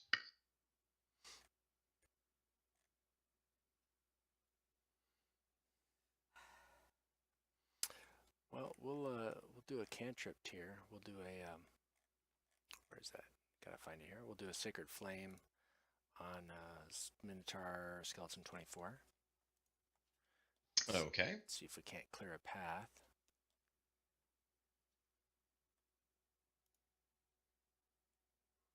He fails. And thanks for the new follow, by the way, for those of you who have been following. And he is indeed. Very nice. All right, then I will. I'll stay put. Okay. Josh, it is your turn. You are surrounded by skeletons. Yeah, I don't really like where I am right now. I had something I wanted to do. This I just need to find what the spell was called. He runs off into the darkness. Yeah, I forgot something at home, guys. He makes some components, you know. Wait, he's not a mage. Shit, what was it? Sorry, I had found something that was going to let me heal myself 2d6 every turn, but I can't remember what it was called. It's called the Game Master's gonna kill me. I think, oh, here we go. So I'd like to cast Aura of Vitality. Okay. So let's see, I want to add my Charisma modifier, I believe, which is going to get me a not natural 20. And I guess since that's my action, I'd like to take my bonus action off of it to heal myself to 2d6 for a whopping 4, and that will be my turn. All right. Minotaur skeleton number 2 is terrified of the gnome, and so he is going to move this direction away from everybody, basically. It will allow Josh an opportunity attack against Minotaur skeleton 2. I guess I will go for it. Oh, why? Wait, okay, I was reading a thing. Why is the trap going in? Once you damage them, they're no longer... The turn. Oh, yeah, no, never mind. That's fine. Oh, darn it. Okay. All right, so Tal, it is your turn. Not enough of this pillar, he says. I'm going to go reckless on the pillar, so I'm getting advantage on my attacks. Excellent. The reckless attack feature that I have, I can attack with advantage. You know, It means that I have other people attack me who have advantage as well. So 2 swings with advantage on the pillar, which what a way better roll. Thank you. Wow. That'll be a 27. That's a hit. And the second swing is a 21 to hit. Okay. Go ahead and roll damage. 18 and a 9. 18 and a 9. Okay, so you swing so hard with that first one that you shatter the pillar with the first hit, and then you reverse your swing because you're reckless and you have your eyes shut. And you reverse your swing and you think you're hitting more pieces of it as it's shattering, and you kind of knock them across the room. So that one is gone. All right, I'm good with that. And then I'll move down to the next pillar. Awesome. Can I have Josh please give me a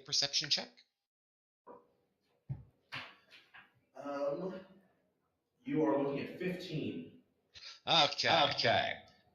The runes on the door that are next to you kind of begin to dimly glow. All right. So, Tal, would you like to do anything else? No, that ends my turn. All right, so skeleton number 4 understands now that Tal is a bad thing to be in this dungeon, and so he will. And Josh, you can get a op shot on him if you would like. Right? Yeah. Sure, I will go for that. No, that's a natural 1, actually. Okay. So he swung where he was, and missed. I swung where he was, not where he was going. Jeff, he gets advantage on you. All right, so this guy will not have advantage on Tal. Oh, actually, he does have advantage on Tal. Yeah, that's what I was pointing out. Okay, because I was going to say he doesn't have flanking because the other guy's turned on the other side of him, but... I'm reckless. But reckless. Can you give me a strength saving throw? That'll be a 22. Oh, you most definitely make that. 26, I'm sorry. He critically hits you, however, with a gore attack. You ain't pushing me around. Okay, so you'll be taking half of this damage. You won't be taking 41. You will be taking 20. Ow. That actually hurt. He has your attention. Okay, this guy is turned, and he will continue moving to the south. Moving as far as possible from the gnome. Nick, it is your turn. Alrighty. As I was away at the bathroom, which are now unturned? Let's see. 22 is not turned anymore. And 4 never was. 2 on number 22 there. Do I have vision from where I am of number 4? You can see him. But if you're going to do a ranged attack, I would say he has cover. So a -5 for you to attack him from there. If you're going to do a saving throw, on the other hand. Yeah, I don't have I'm going to go ahead and just hit number 22 there. Okay. Yeah, I'll be blast. I'm a one-trick pony. Awesome. Now, see, this is where I want natural 1s, because there are now player characters in between you and your enemy. So if you roll a 1, you have an opportunity of hitting one of the player characters with friendly fire. Friendly fire is just fun. Literally fire in this case. His use of the word opportunity. Oh. Oh no, did you? That's a 14. Oh. That hits, okay. Oh, that one's definitely, it's an 18 on the die. And that one is a 18 to hit. Okay. All three once again. I like this warlock. If you want to take him with you, you're welcome to. I mean, As long as you don't lose your soul, apparently. Oh, that's another 10 on that there. 9 is 19, 21 plus 5 is 26 damage. Nice damage. But he's still alive, or undead. Mostly dead. Do you want to move or do anything else? Got 2 defenders between me and him, and don't risk being charged right now. Yet. Okay. Then we'll go to Argent next. This Minotaur skeleton. Natural 20. Woohoo! 9 points of damage on a natural 20. Aww. It's still up? Yes, he is. I guess so. So we will. Oh, wow. 19. Good swing. Yeah, I'm hitting it. And I do 8 points of damage. Still up. Swing. I'm going to stay next to our gnome, and I will once again, if the Minotaur decides to attack the gnome. Not a problem. River, it is your turn. You have finally struck the pillar, so therefore it's on fire now. If you could roll me a 6-sided die for the fire damage. All right. Mr. Kata, I got a question. Mr. Kata, there's a question. I got a question for the DM. Yes. Can I use a second wind even if I haven't taken any damage? You can, yes. On my bonus action, I am going to cry out. I'm going to engage in a rallying cry, and I'm going to allow Tal, Josh, and I can't remember the name of our gnome. Fell. Who all of them, I believe, have taken damage. They can regain 11 hit points. Woo! Okay. Thank you.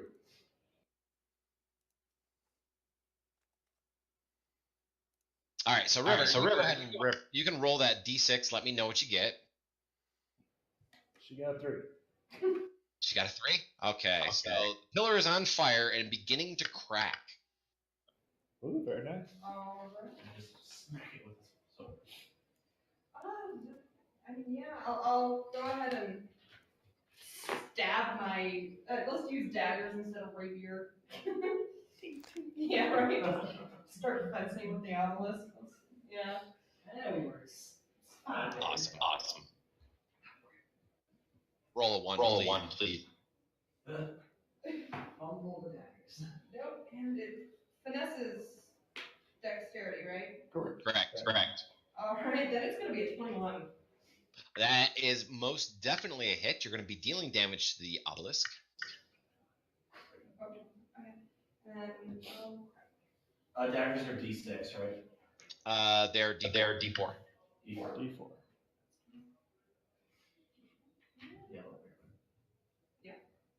yeah. She does a D4 plus 5. Finesse. Then it is, because it says I have 2 daggers, so it'll be a 8 and a 6. Okay, with that, you shatter this pillar. And you see to the south that the runes are now glowing on the south double doors. So all doors. What does that other pillar open, I wonder? Probably the door we came through. It's a trap. But that door didn't shut. Yeah, that's fair. So, Wait, River, do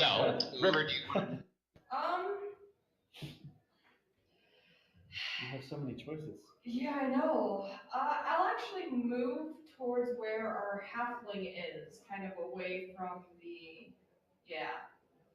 from the chaos. Alrighty. Introspective, and not exactly in the crap. Gotcha. Alright, so this guy is still turned. He is going to come down here in front of this door, and this is as far as he can get. Fel, it is your turn. Alrighty.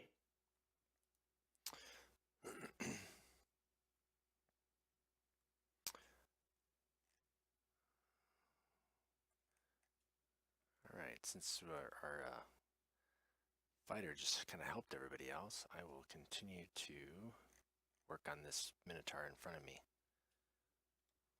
Awesome. As a note, 1 hour and 8 minutes remains. Plenty of time.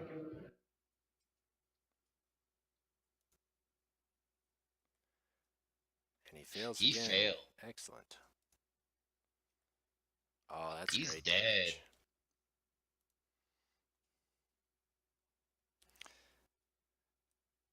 And I assume we're looking for some other way to go than north.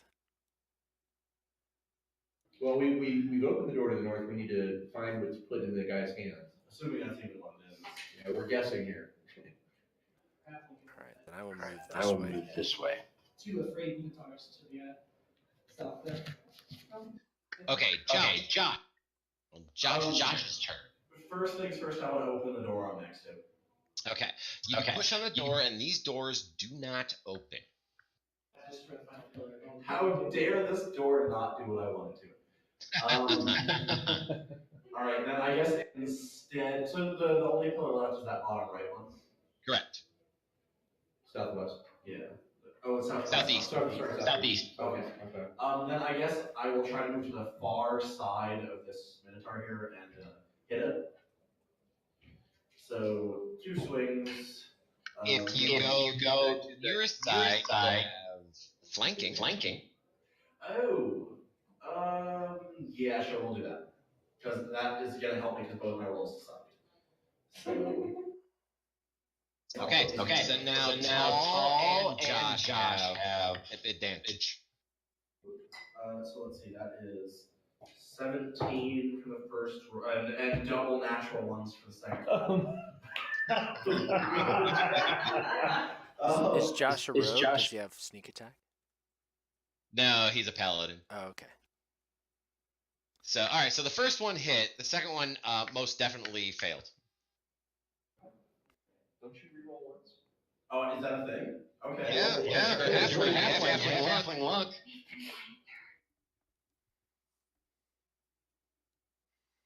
Okay, so that is actually going to turn into a 14 plus 7 for 21. Okay, so 2 hits. Thank you. Okay, so the first one, there we go. Okay, so we have 3 off of each of those, and then how much does this add? There it is, another D8. So we've done 6 so far, plus 3 on each of those, for a total of 12, and then adding another 5, so a total of 17 damage. Excellent. I get my free bonus action of healing 2d6 for another 6. Okay. So it is now Tall's turn. Well, 1 pillar remaining. I'm no longer reckless, just FYI. But I will walk away from the skeleton yet again and go to that other pillar. All right, hold him off for me, little guy. I tell Josh. And walk over to the pillar and I'll smack it with my axe. When I get to the pillar, I'll get reckless. All right, so as you walk away, the Minotaur skeleton takes a swing at you with his axe and misses.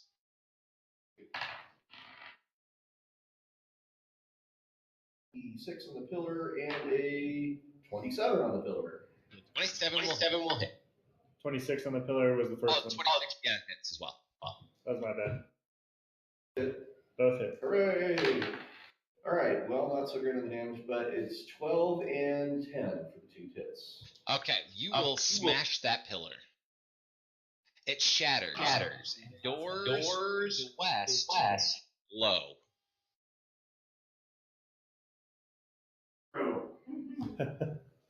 Then I'll head back. I'll go back and engage the I think I have enough movement to go back and engage the Minotaur to give the flank again. Okay. I do believe you have enough movement. For that. Yeah, I'll just saunter right on back over there. Get up in his grill. And did you do that for reckless? Yeah, I'm reckless now. Okay. All right, so this guy's turned. This guy's still turned.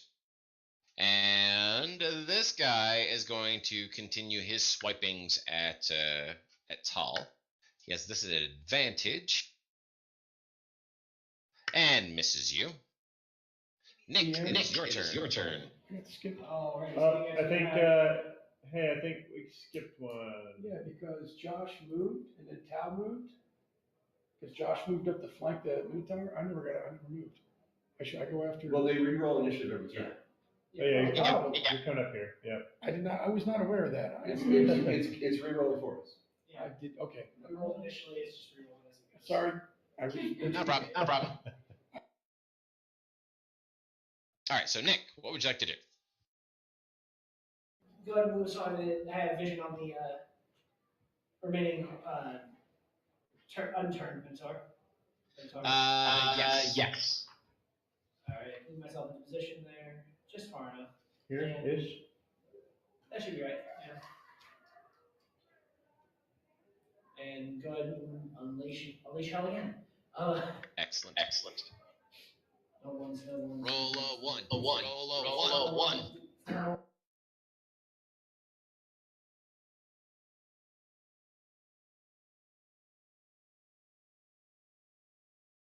That's a 16. Yeah, enough to hit. 25.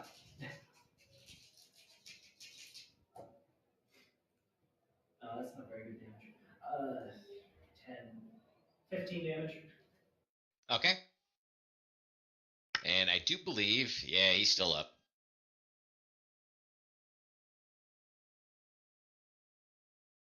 Anything else you'd like to do? That'd be all. Call it a mean name. All right, Josh. Josh, you're currently flanking, so you have advantage. Oh, okay, that is a difficult decision. Yeah, sure. I'll go ahead and take some swings at this guy. So first one with advantage is going to get me 17. Second one is going to get me 14. They both hit, yeah. Yep, both hit. Both hit.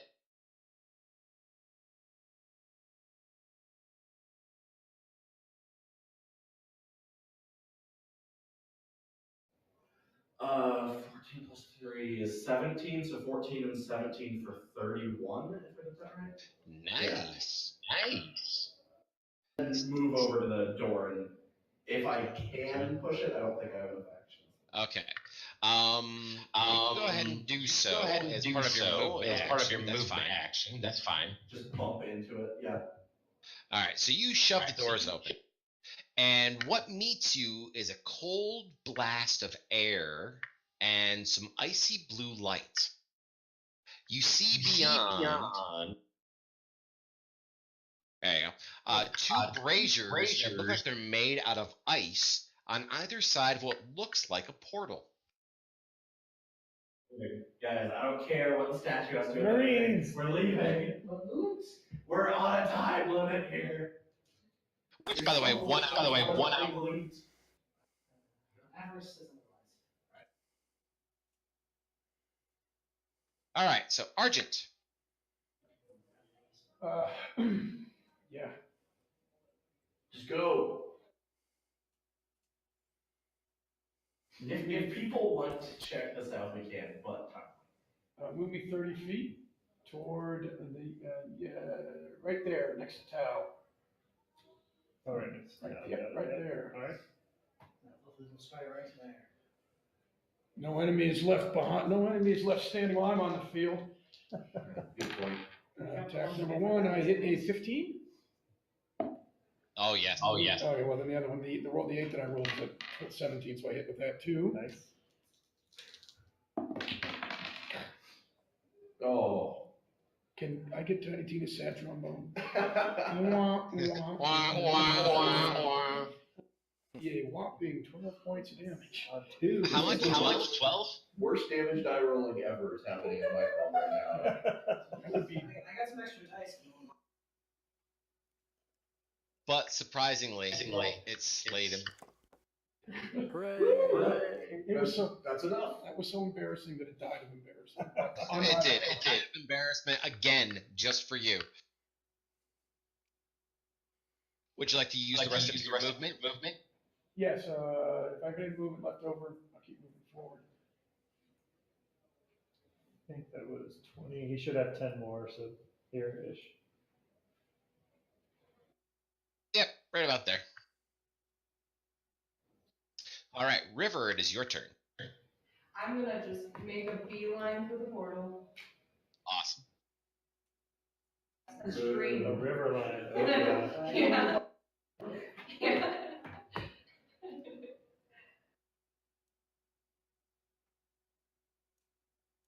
I'm just waiting for Casey to catch up with movements.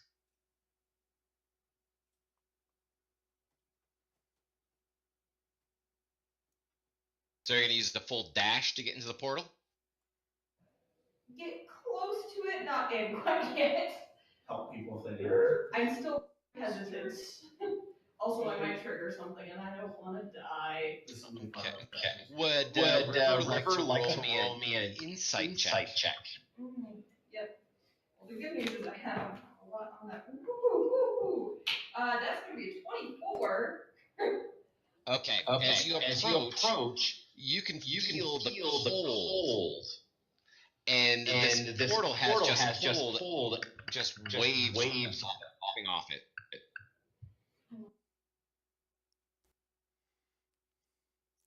This isn't the right way, is it? Fel, it is your turn. I will beat feet straight to the portal. Using a dash action, even. Awesome. All right, River, you're up first. Screw it, let's go through the portal. YOLO. Through the portal. Please roll me a Constitution saving throw. Oh.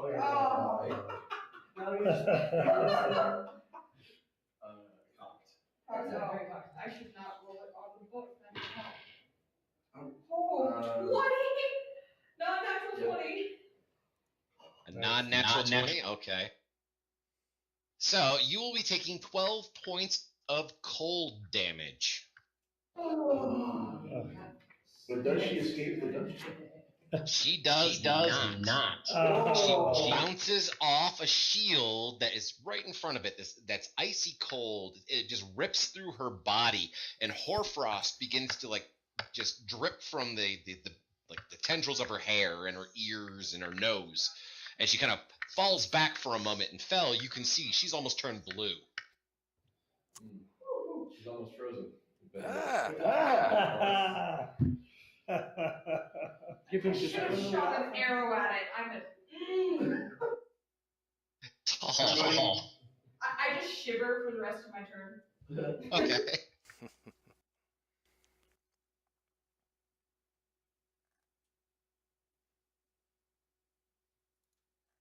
He's sword more. So what would Tall like to do? I am heading south to kill me some skeletons. Excellent.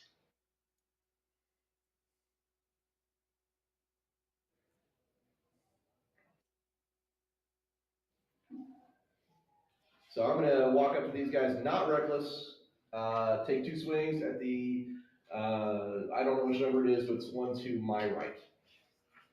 Number 7. Number 7. Is that what we did? Number 7. Okay. I don't care. I mean, no, the one in front of you. That's the one I actually meant. So number 2. Yeah, number 2. Oh, number 2? Okay. So, yeah, because there's one that's damaged and one that's not damaged. All right. First axe nails him for 17 points. So. Nice. Still up. All right, and then the second swing comes in for a 12 to hit, which I might just. Yep, that hits. Whew, God bless it. All right. One worse than I thought. And off the table. All right, try again. All right, that'll be 10 damage on him. And 10 on him. Still up. All right. Well, he's no longer turned, so that's a good thing. Well, for me. As he spins around, and he targets Tall, and he is going to use his great axe to attempt to take your head from your shoulders. And he hits you for 7 points. I'm sorry, how many? 7. Okie dokie. Ow. Josh. Send me down south. Yeah. Can I get? I don't think I can get close enough to swing. No, you I can't. have a javelin. All right. Well, we'll figure out if that's any good. Gonna run up 30 feet and throw a javelin at it from 5 feet away. Take this. Javelins have I don't know. You can pin him. Oh, okay. So that is going to be a whopping 4. Okay, so you throw the javelin, and it goes right between his ribs and hits the door behind him. All right, and then I'll heal my. I'll take my free bonus action to heal another 3 points. Okay. 2. You're right. That's not just with the hammer. All right, second javelin. Let's do this. This one is a little better at 16. That's a hit. You don't have the damage list. Does anyone know off the top of their head? Javelin's a D6. D6. Cool. For 1. Plus your You actually have a D6 plus 3. So 4. Oh, it takes strength with it? Okay, 4. I thought range took Dex, so. Range does has his throne. He is still alive. No surprise there. Shocked. Alright, that's my turn. All right. Argent. Shocked and appalled. Please me be 30 feet toward those guys. Crap. That pillar's destroyed. Yeah, it's destroyed. Oh wait.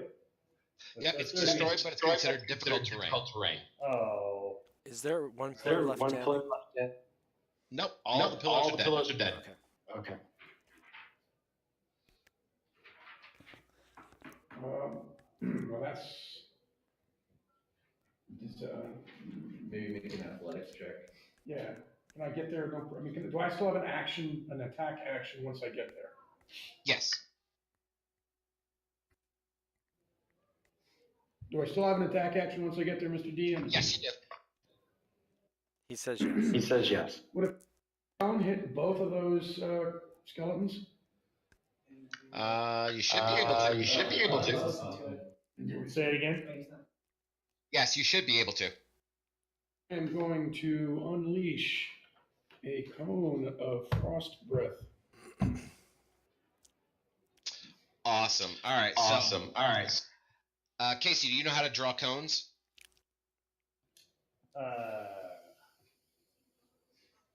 No. If not, I can do it. So this is basically the cone in order to catch both of them. Any way you angle it, you are going to end up hitting tall as well. That is totally fine. He's immune. No, you're resistant. I You think I'm take half, resistant. but you're also raging, so you probably take I'm half again. actually double resistant. Yeah. So. Well, he's only resistant to physical damage. He's not resistant to your, what is it, cold breath? Totem of the Bear, resistant to all damage except psychic. All right, so you'll be taking a quarter. By the way, you actually have to, and that kicks in only if you fail the saving throw. They have to make a DC 12 Constitution save. If they make it. Oh, lots of dice. Both failed. Failed. I passed my saving throw. So you take so little damage, it's ridiculous. I take half. Yeah. 8 and 8. 16 points of cold damage on both of them. Okay. Or 2. And Tall will take none. None? None. Yep. Woo! If you made your save, I mean, I'm not going to go into like a half of a half of a half. That's too silly. It would be 2 points, just FYI. I know. Okay, so one of them is dead, and the other one is standing there with ice dripping from his ribs. Finds this very refreshing. He's like, that's great. Maybe he should run to the portal too. All right, so Fel. All right. I think I'm going to run to there. Okay. Since I just saw her bounce off the shield. And nobody else is following behind and I hear fighting. That should still give me line of sight to our yes, it does. skeleton. So I will light him up with another sacred flame. That seems to be working rather well. Awesome. He fails. Very nice. And then I will move my last 5 movement down there. Okay. And Nick, it is now your turn. Alrighty, I've got a lovely little line of sight, and I've got perfect range to it. Or a little bit closer to. Yeah, I'm gonna go ahead and take my 30 movement before I cast. Quick. Bring myself right up to it. And this is the attack with an Eldritch Blast. Pew pew. Q.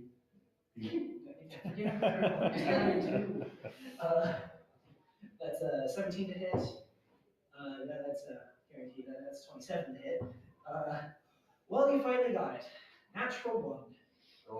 Natural one. Better not melee. Yay.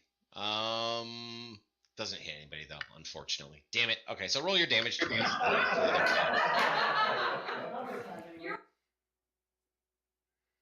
You shot my hair. You sank my battleship. My frigate.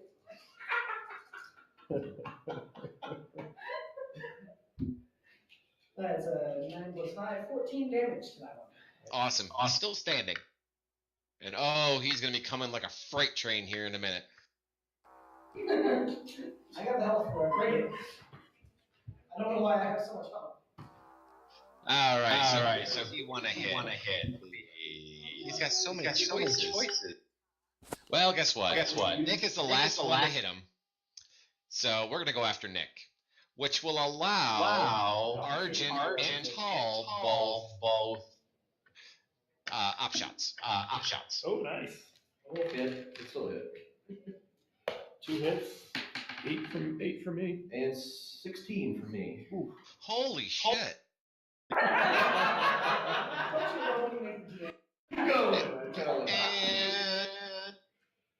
he dies. Yeah, there it is. There's the last one. All right, so at the top of the round, it's Argent's turn. Imagining bone meal, slightly frosted. I'm sorry, so you said the GM said something. Argent's turn.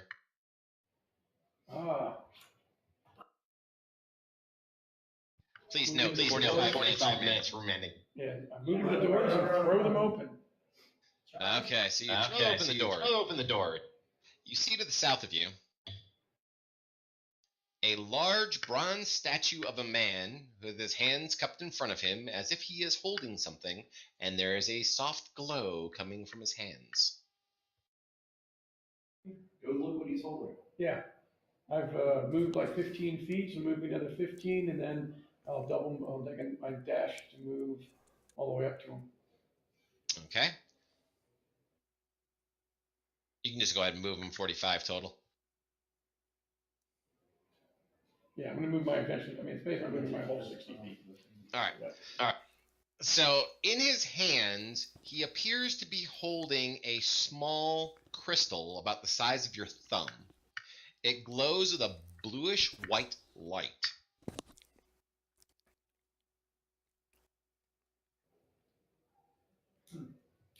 I think I found what needs to go into that brazier. Well, grab it. I will when I can. I'm frozen. Do you have a candle to We still combat the turns? switch? Yeah, You can use an action. Use your bonus to go ahead and grab it. We're still in combat? Yes. bonus action grab. Oh, if I have bonus action, yeah, I'll pick it out of the, I'll pick up the crystal. Awesome. Okay, Fel. Seeing that battle is over, I'm not going to go anywhere else except, let me see how far. I want to see if I can position myself so I can do a mass heal of some kind when people start coming through. The gnome stands in the doorway. You are healed, you are healed, you are healed, you are healed. Does he hold out a collection plate? This is a high five as you go. So I'll move to there, and then I'll hold my action to see if I can wait till I get everybody in my 60-foot range to throw a mass cure wounds. Okay, very good. All right, River, it is your turn. I'm going to sit very passive aggressively by the portal and use. We're all gonna get healed in a bit. Yeah, I'll just kind of. just kind of harumph the floor. Like, I shiver some more, very dramatically, be over dramatic about it, like, oh, you guys suck. Okay. Tal. Into the portal room, I say, and I'm going to stomp and dash north towards the other statue. Along the way, just for fun, I cut off a small length of hemp rope and light it up like a cigar. Awesome. Very good. Very good.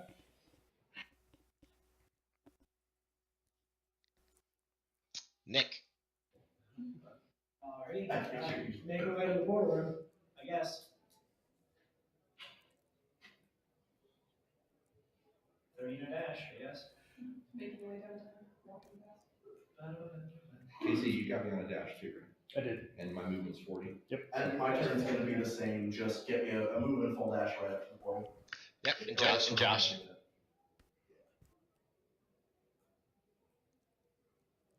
All right, and that's my turn. River.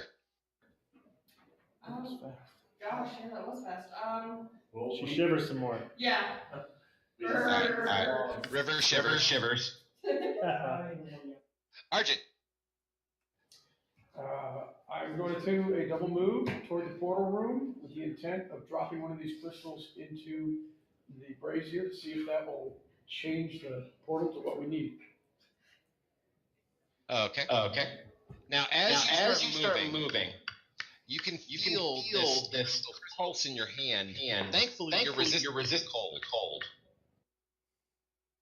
And you take nothing from it. All right, and as he moves there, that's going to trigger my held action for the heal. All right, go for it. Since I can still see everybody. That's absolutely fine. And while you're doing that, I will have Tall go ahead and do his thing. All right. I move up to the statue, grab the item as a bonus action, and dash, and continue moving and dash back the way towards the portal. Okay. Give me that thing. Boing. All right, Nick. Finish my movement towards the portal. Do you want to jump through it?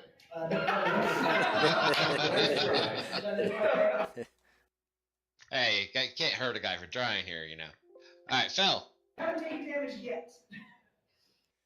We'll move to there. All right. And Josh. And I will move to stand uncomfortably close to River. like over her. All right, come on, let's get through here. One leg on either side. All right, Tal. Well, the thing is, she's sitting down and just as tall as he is standing up, so it's not really that uncomfortable. Moving down towards to drop. The intention is to get toward the brazier. That's about 3 feet. Torso. Bonus action. Sound good. And you'll plunk it right in there. Yes, sir. The brazier lights up with a great flash. And it gets very cold in the room. I need all 5 of you in that room to please roll me a Constitution saving throw. Tall can do so at advantage. 13 on Josh. 24 on Tall. So about that damage thing I haven't taken either. 7 for Nick. Oh, I rolled a 2. Nice. 15 for River. Okay. If you had greater than a 15, you'll be taking half damage unless you're Tall, who take nothing. Yeah. If you had less than this, you'll be taking 18. You'll be taking 18 points of damage. Ow. Cold damage. Higher than that, you're taking half, so you're taking 9. If you had a 15 or higher, you're taking 9 points of cold damage. Yikes. River. You get the willies down your spine. Well, I better have the halfling standing right there, should I? I applied the 18 damage. So I'm assuming you're. Yeah, I'll just. I don't know. I'll wrap my cloak around me a little bit tighter. Okay. Fell. I'm gonna hold my action. The other side gets taken care of. Did someone do a heal spell in somewhere around here? Yeah. There was dice roll for it, but I didn't hear any announcement of what it was. 13 hit points. How many? 1, 3, 13. All right. So Nick, it's your turn. Hold my action until the next goes in. Awesome. Oh, Argent. I had already given myself the damage. Oh, did you attack? Toss it in. Boom. All right, so you move forward, you toss it in, and this time when the flash goes off, the flash is more centered on the gateway. Many of you have held actions. Would you like to just jump through the portal at this point? Huzzah! Yes. First. Okay, so who wants to go first? River, you're the first one in the initiative, so. I will glare at everybody and be like, fine, I'll do it again, and jump through first. All right, so you drew. Roll me a Constitution saving throw. I'm just kidding. You don't need one. All right. That's evil. All right, so you guys can go ahead and close that map and go back to the board. You have beaten the Game Master on that little square. High five! Yeah, one win. So you have 35 minutes remaining. How many minutes? 35. So, all right. So, River, you can go ahead and roll me 3d6 and tell me what we get. I get a 5, a 1, and a 4, so move the board 2. 2 squares. Probably the first one, right? We need to get going. Yeah. Okay. I get to move 2 as well. So, I'm going to move this guy. Let's go with Argent. Nada. 0. Zilch. 0. I get 2. Oh! Come on. All right, Tall. That would be 2. Yes. This guy? Yeah. Awesome. I get 2. Nick. Going. 1. Keep it going. Same. I get none. Josh. Oh, you got none. Is it on the page? Yeah, Josh. All right. What's going on today? We removed 1 space. These guys suck. Yeah. I get 1. All right. Fell. Oh, wait. Is his path the same? Fell gets 1. I think. See, here's where the fun part goes. The Game Master goes the opposite direction in this end. So I got 1. River. Now, in order to come off the board, you need to have the exact number to come off. So, like in this current square, you need to have at least a 2. Well, actually, you need to have a 2 in order to come off. I got 0, so. Okay. No. I got 2. So I'm going to pass you. All right. Argent. 2. I got 1. Oh. All right. Move back up 1, or I don't know. Well, yeah, whatever you want to do. Okay, refresh my memory. What happens if we tie? Nothing. Oh. So probably move the back guys up. Actually, yeah. Move back up. Yeah, move back up. Oh, All right. I get 2. No. Let's see. Tall. Come on. 2. Yes. 2. We got 2. Nice. Awesome. Come right off the board. You right off the board. You scored a point. We're on the board. I roll a 1. I score a point. Nick. Not 2. Well, I guess it doesn't matter.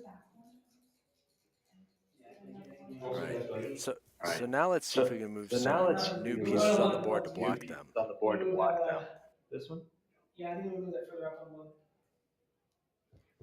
Okay. I get 1. So I'll move forward 1.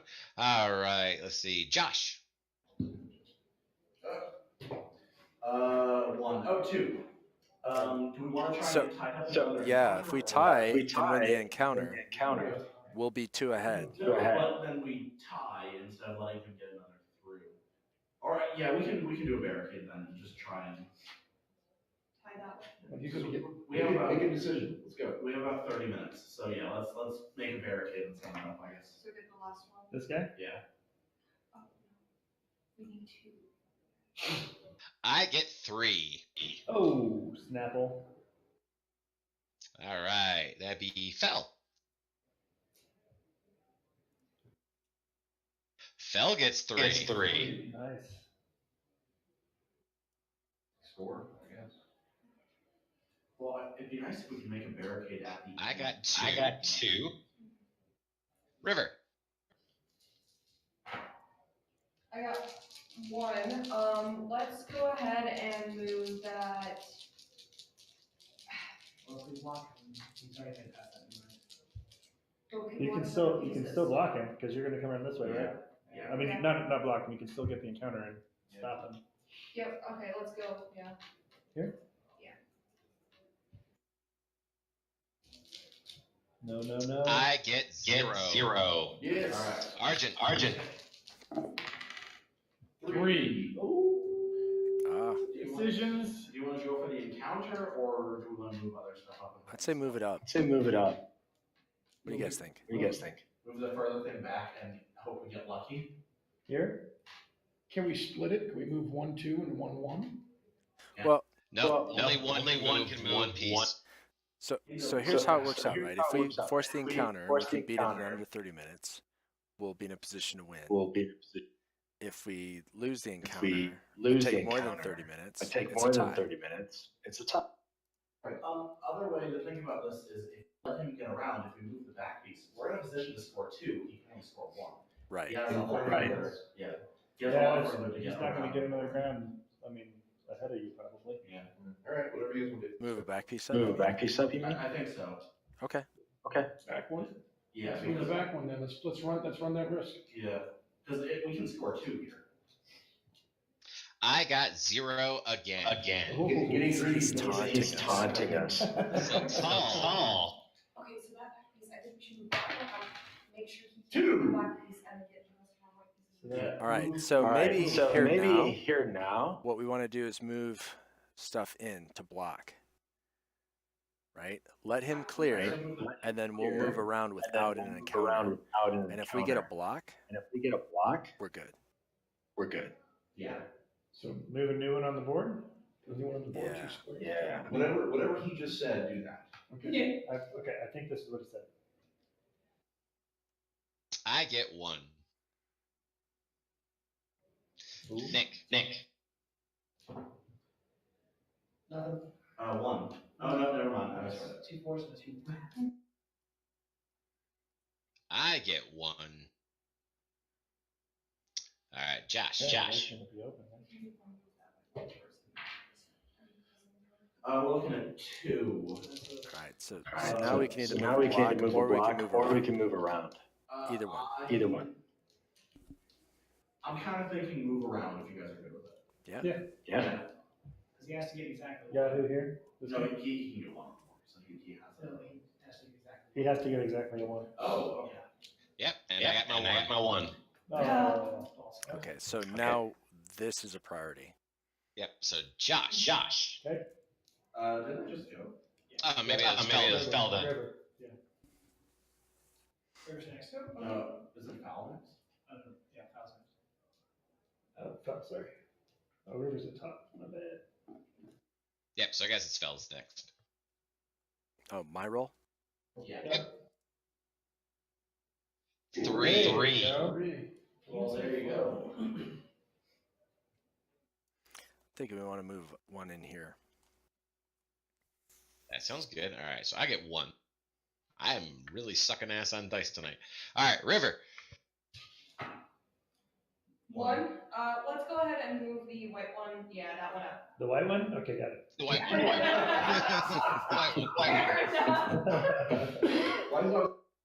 Fair enough. I get 1. Oh boy. Oh. Argent. I see 2 on that. 2. Nice. Nice. Move the block. Can we move Yeah. the second one up to the that one on the I think we want to block him early. If we move to on. block We moved to first. block first. Okay, so yeah, let's move 2. Okay. Yeah. I get 2. Tall. I got a 1. Oh, that's good. Oh, he's about to force me. Oh no. I like this. Roll anything but a 2. I got a 1. Okay. Oh. Alright, that's 1. Okay. Blocked. Nice. Alright. I got 2. Alright. Whoever's next. I got 2, so we'll go ahead and move the further forward one up to. Okay.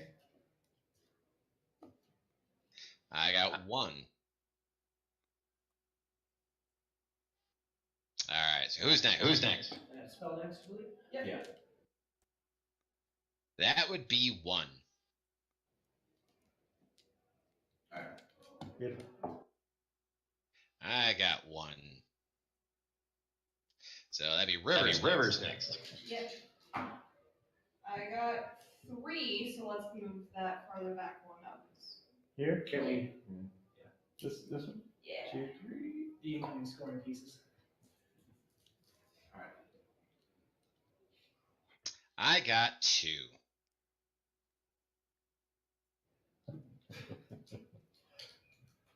I'm trying to clear my dice. All right, so it's Argent's turn.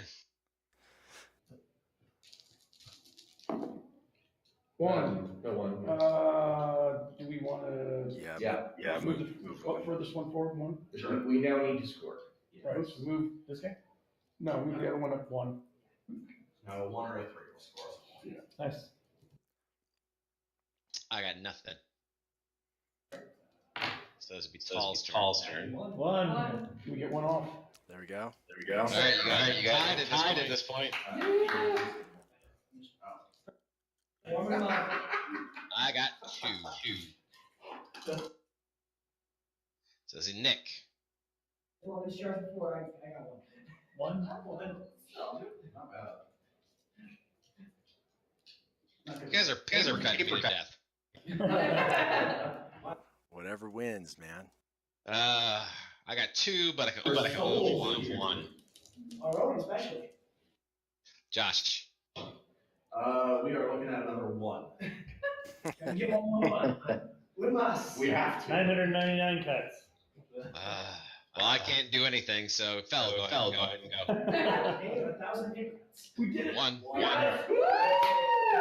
Nice. Time's not up yet. All right, I can't do anything because I'm blocked. So River, go ahead and roll. Up 1 by 1. I got nothing. Nice. Perfect roll. Perfect roll.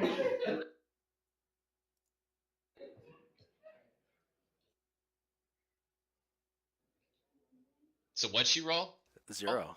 0. 0? Oh, I can't do anything. So Argent's your turn. I get a 3, so let's put a new piece on the board and move it up 3. Yep. I can't do anything. So Tall, it's your turn. That'll be 1. Keep You going. get a 1? Awesome. All right. So next, your turn. I got 2. All right, you gotta move something. All right. Move it. So we have to move one of the We have to front move ones. one. We have to have one. Maybe he'll get a 0. Maybe. Yeah. We need a 0 and a 1. One of those up. Or a 3. Yeah, so if he rolls a 0, we got a good shot here. I got a 1. Oh. It's okay, we're ahead. It's okay, we're ahead. We won. It's over. So encounter time, but let's not die. I could kill you here, maybe. So while I get this, all of you guys go ahead and roll initiative.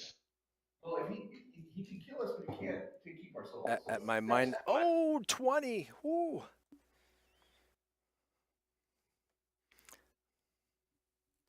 Alrighty, so what are our initiatives there, folks? 21. Josh, 16. Nick, 11.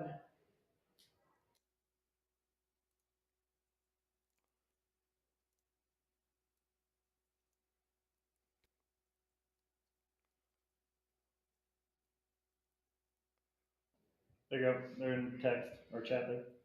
Thank you. All right, so we're going to start right off here at the top in a second.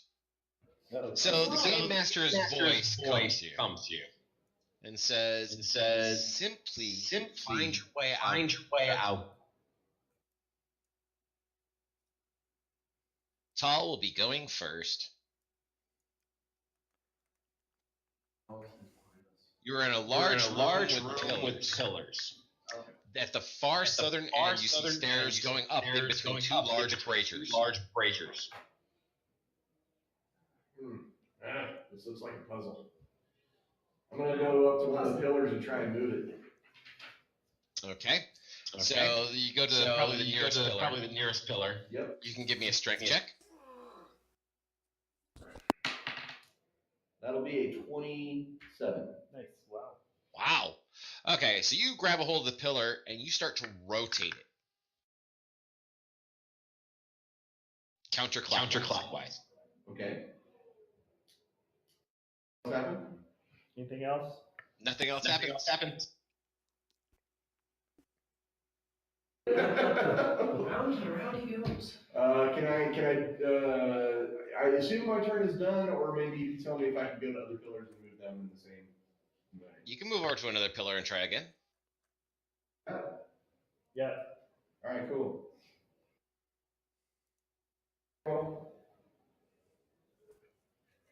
Another strength check. Yes, please.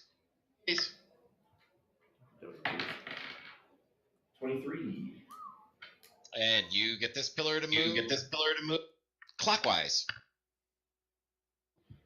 Okay. Am I done, or can I keep going? You're done. Unless you want to move.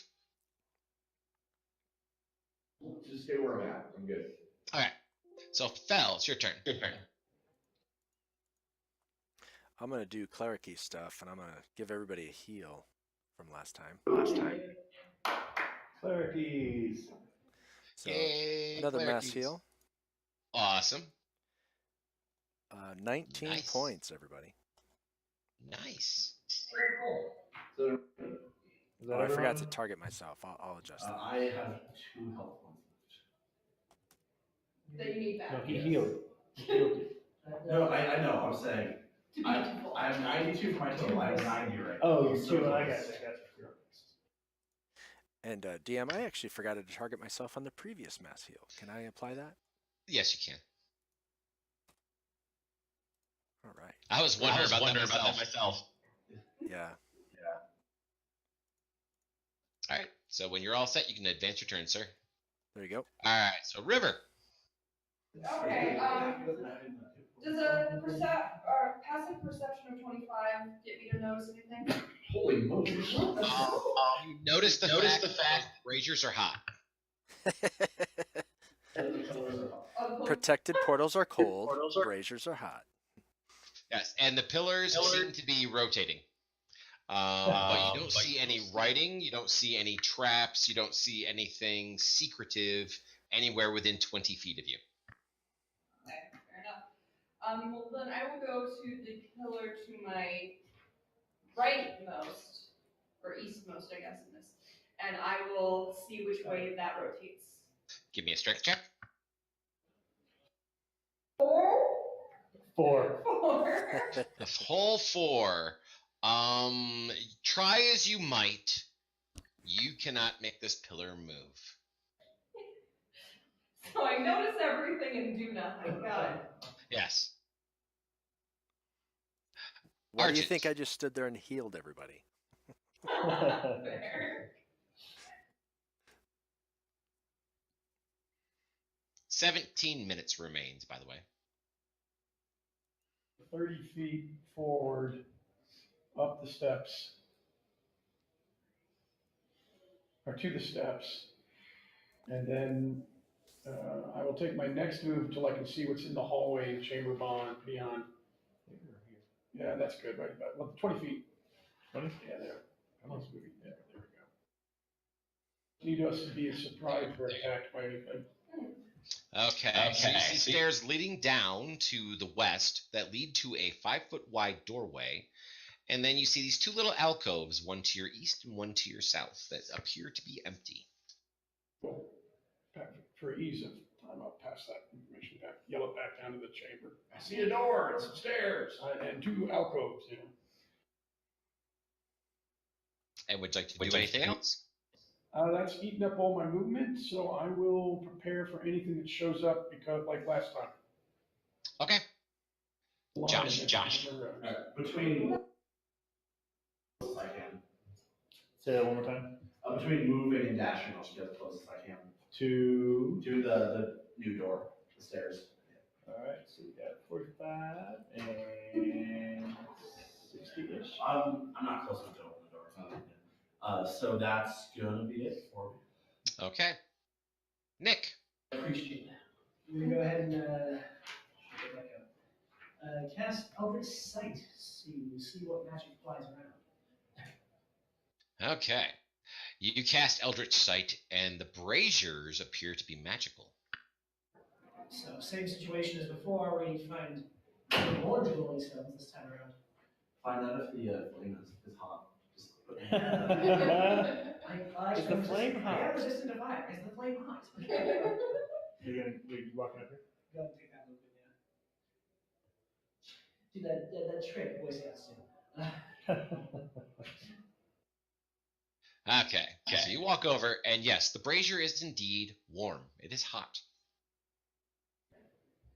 So it'll be River's turn. I'm gonna knock on the pillar really quick. All right. So you rap on the pillar. Does it sound hollow or completely solid? I mean, it's heavy. It is solid as far as you can tell. Okay. I guess I'm gonna try and rotate it again. Go ahead. Or never mind. How did you do that? Try it. You cannot turn this pillar. In that case, then I'll actually start moving towards the center of the room. Kind of. Yeah, actually forward more. Let's get where everybody else is going, just in case. Alrighty. Ready? Very good. Tall. It's your turn. That's right. Leave the barbarian behind and figure out the puzzle. Sounds like a great plan. All right, I'm gonna.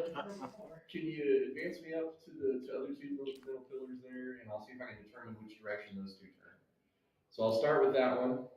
Strength roll. Okay. 18. Okay, this one turns counterclockwise. All right, I'm keeping a mental record of this. And then go to the other one there and try the same thing.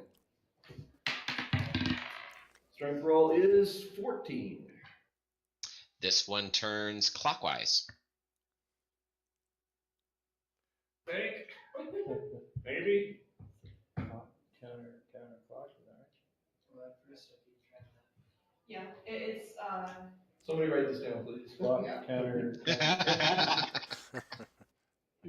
Yeah, I hope you guys are making a drawing. Yep, they are. Meanwhile, Argent. Sorry. Can I see where I am? Oh, yeah, sorry. Josh, perhaps you not to go so far ahead. Allow me to try the door. What? Kick the door open? I can't make it all the way to the door. Can I reach the door from there? I'll say yes. So you just want to reach open and open and open it? Can you push it open? Okay. You can open it. It's unlocked. It opens up into a strange room. Okay. And what you see in this room is a chest in the middle of a circle that has a serpent. Now, also, while you do that, I would like Josh to please roll me a dexterity saving throw. Oh, like a dex? 11. 11. Okay, so you are knocked prone, and you slide down the ramp because the stairs have now turned into a ramp, and it bumps you into the wall at the bottom. All right. Right there. Oh, this was downstairs. Okay. Yeah. Oh, nice. So, Argent, anything else you'd like to do? You still have an action left. Want to dash? Nope, he's done. No, I'm gonna hold my action, which will be if anything shows up and approaches, it'll be it if it's hostile. Gotcha. Fel. I'm a little guy, so I'm gonna leave those pillars alone. Okay. And I'm gonna try to catch up with everybody. But I'm going to get to there because that's as far as I can move, and it's at the very top before everything becomes a slide. Exactly. And I'm done. Nick. Way to the same spot Fel just did. To the top of the slide. I'll move slightly up. So give some room. It's not quite so uncomfortable. All right. Wait, Josh. So I guess I have to get up first. Okay, that's half your move. Okay. Go to the top and do it again. That was fun. Does anything look remotely suspicious about the chest there? There's nothing remotely suspicious other than the fact that there's a chest sitting there. I see a snake. Like it lives in a room alone. It's not like the chest its lips or something.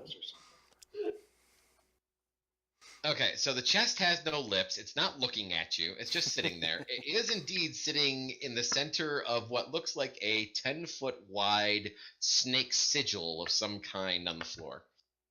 Were you trained in that monastery? For about 2 days. Rogue.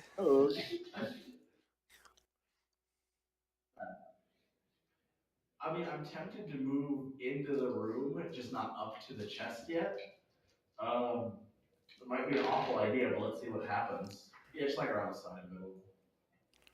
I can't stop him from doing that. Well, you do have a held action. From the top of the stairs, I can't see the chest, correct? Not from the top of the stairs, no. No. I guess my character won't be able to see the slope yet, but are they going to be able to get back up the slope? Probably not.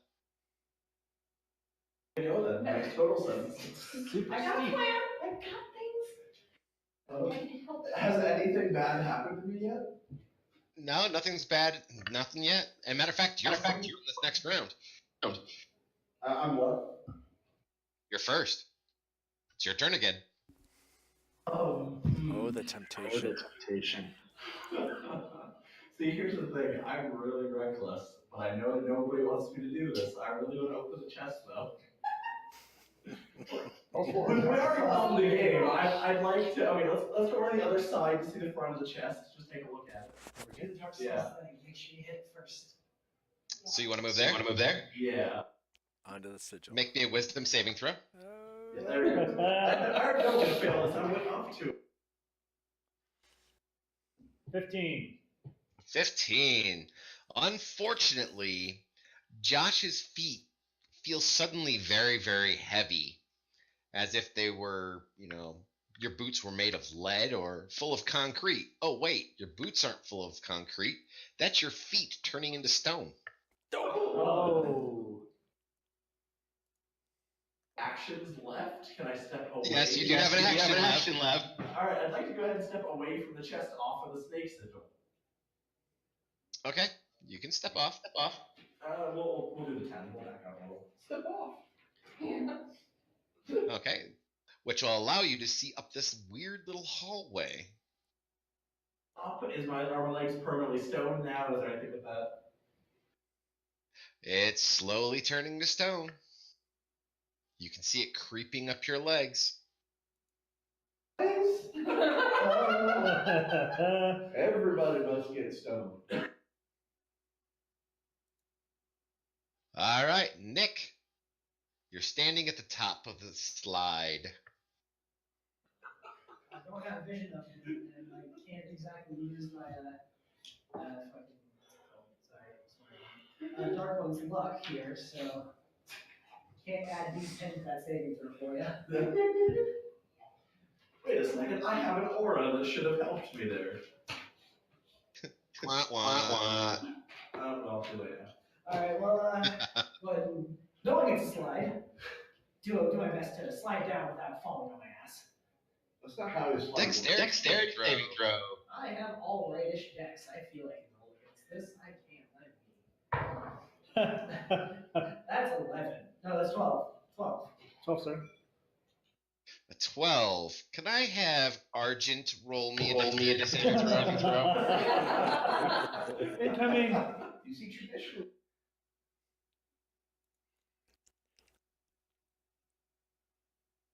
15. I don't think that worked. 15. All right, so Argent definitely lifts up his foot as the warlock goes wee, and slides right past. How would you know he's saying, my heck his voice? I just say, hey, what, do you want to come on this snake sigil? Something weird is happening over here. Are we not doing this? So Nick, you are currently on your butt. Okay, you're sitting on your butt. You've slid right through the doors, and you're now sitting down there. You can see what's happening to Josh on the other side, but you see this nice, juicy chest just begging to be opened. I never even He's thinking about it. I'm assuming my where's it go? I lost it. So you want to end there? I'm assuming what is essentially detect magic. I forgot what I call it here. Eldritch Sight is no longer active, seeing as I've broken my concentration. You are seeing the sigil on the floor is definitely magical, and you can see that there is a magical effect that is slowly creeping up Josh's body. Legs off before it reaches. Yeah, okay, I'll hold on to here. Let's do this. Yeah, I watched Walking Dead, right? Yeah, I think so. I mean, you're going to have to carry me out. Are you okay with that? Old school invitation. Wait, okay, important question. Do I get my legs back after we leave if we cut them off? Maintain your damage. Maybe. We'll see. All right, so Nick, you're all done then? That's about all I can do. Yell back up. Hey, don't touch the snake. Snake. No step on snake. Oh, God. All right. Let's go over to Tall. What's Tall gonna do? Guess what? I'm gonna try to figure out what these pillars do. Awesome. Right there. Strength roll. 24. Oh, Wow, this one rolls. This one moves clockwise. Alright, then I go to the bottom one there. And 23. This one rolls or rolls.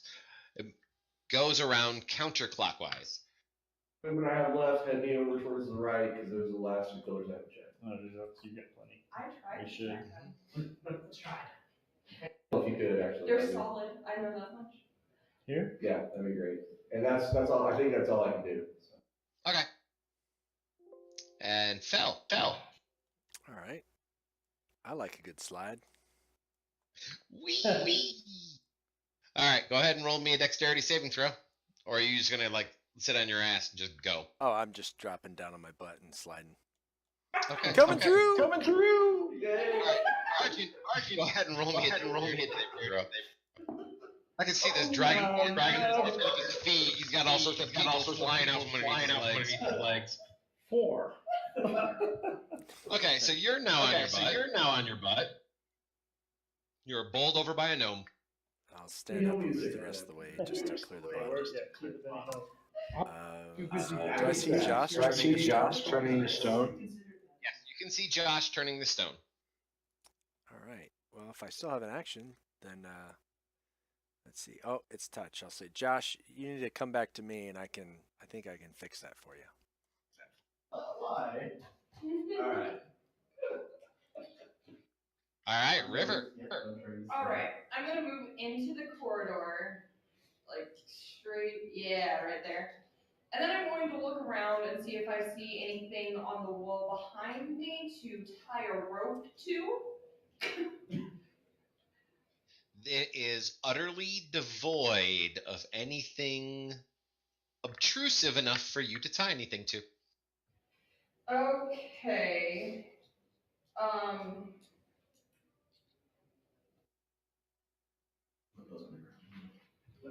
Is that Python? Python? Yeah. Oh, yeah. I'm gonna just shove a python into the ground, and tie my rope to it as the rest of my action. Okay, that's perfectly fine. Argent, you are currently on your tush, and we have 1 minute remaining. Well, that was good try. I want to stand up. Okay. Move me into the room away from the circle. Here-ish? Yeah. Move me towards the circle, but away from it. Well, along the edge of the room, like what you've got, so I don't get into that circle. And I want to pass around it and then get up next to Josh in case something comes down the hallway and keep anything from coming at us while he goes back to get healed. Got it. Very good. Top of the new round. Argent, it's your turn again. Yeah, move me up. Somebody's got to make sure we're not surprised. Move it 30 feet. You move up, and you can see a large room. And in this large room, Dude, leave that too you alone. see Oh, jeez. writing on the floor. We got 15 seconds. It's fine. Only the penitent. Well, this is going to be the final round. This is the final countdown. Yes, go ahead, sing your songs. I knew it. I promise I'm actually a good singer.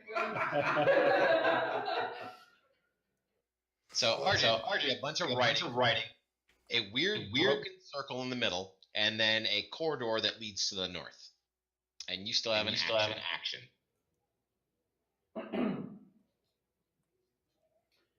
Shout for Nick that I need him up here to decipher this, and finish, and then move along the wall, without touching that writing, as far as my action will take me. But in Hebrew, excellent. You'll get over this far, and I'll allow you to see. There, I'll let you see that. See what? A little bit of the hallway to the north. Move down. I get it. All right, River. I'm going to throw the rope down the slope and make sure it can hold people. Check the weight of it. It seems pretty sturdy. I hammer a couple of times to just double check. No more frozen walls. Wow, it's like she's played on my table forever. She doesn't trust anything.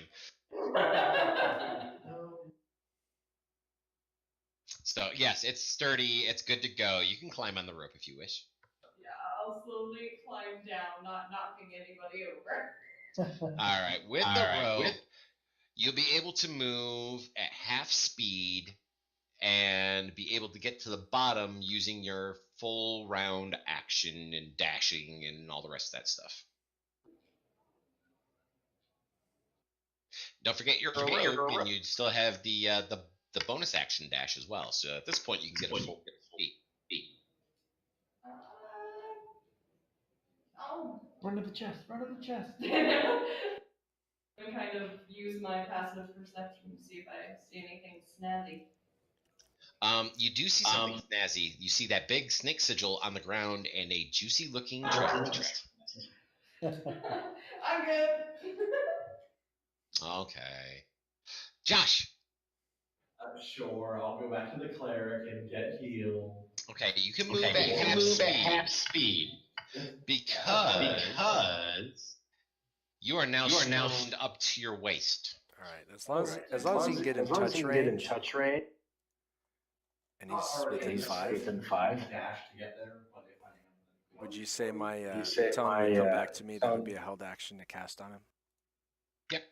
All right, so I'll cast Greater Restoration on you, and that'll remove your petrified effect. Damn you, cleric. All right, so Josh, you still have your action at this point if you wish to utilize it. so first tell me not to go back to the chest. Don't do it.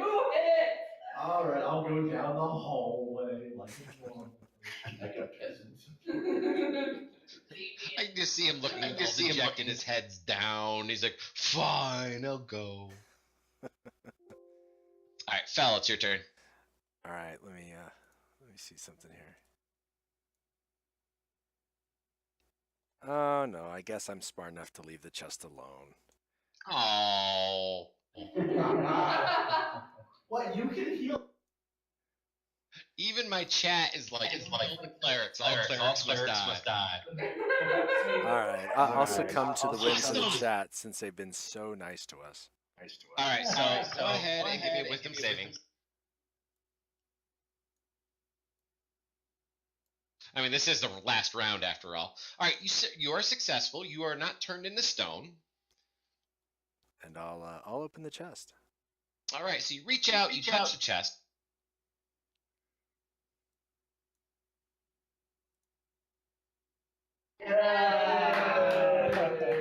What happened? Oh, it's a mimic? It's a mimic. Of course it is. And it wants to lick your hand as you reach for it. And I'm stuck. Nice. You can advance your turn if you'd like. Or do something. Let's see here. I don't think I can do anything. That was my action to move up and everything else, so. All right, Nick.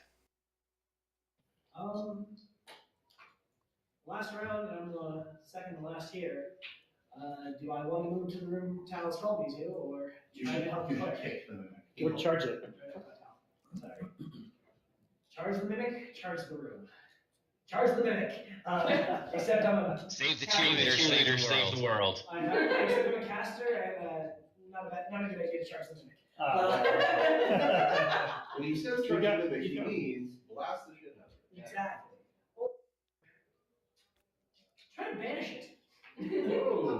Oh. There you go. There I like you go. that. I like that. Get all fancy over That's a here. charisma saving throw. Most entertaining last turn ever.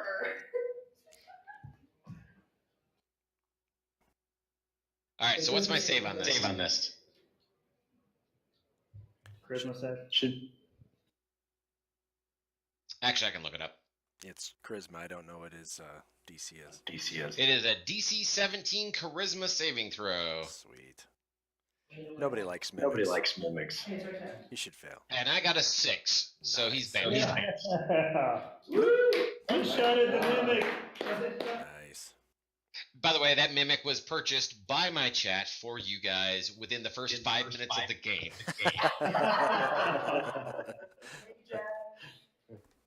Well, I didn't want to waste the chat. So, Nick, would you like to move now? The best part was he banished from his butt. Is he sitting there? Not across the sigil, of course. Of course, of course. Take my movement across to the end of the room there.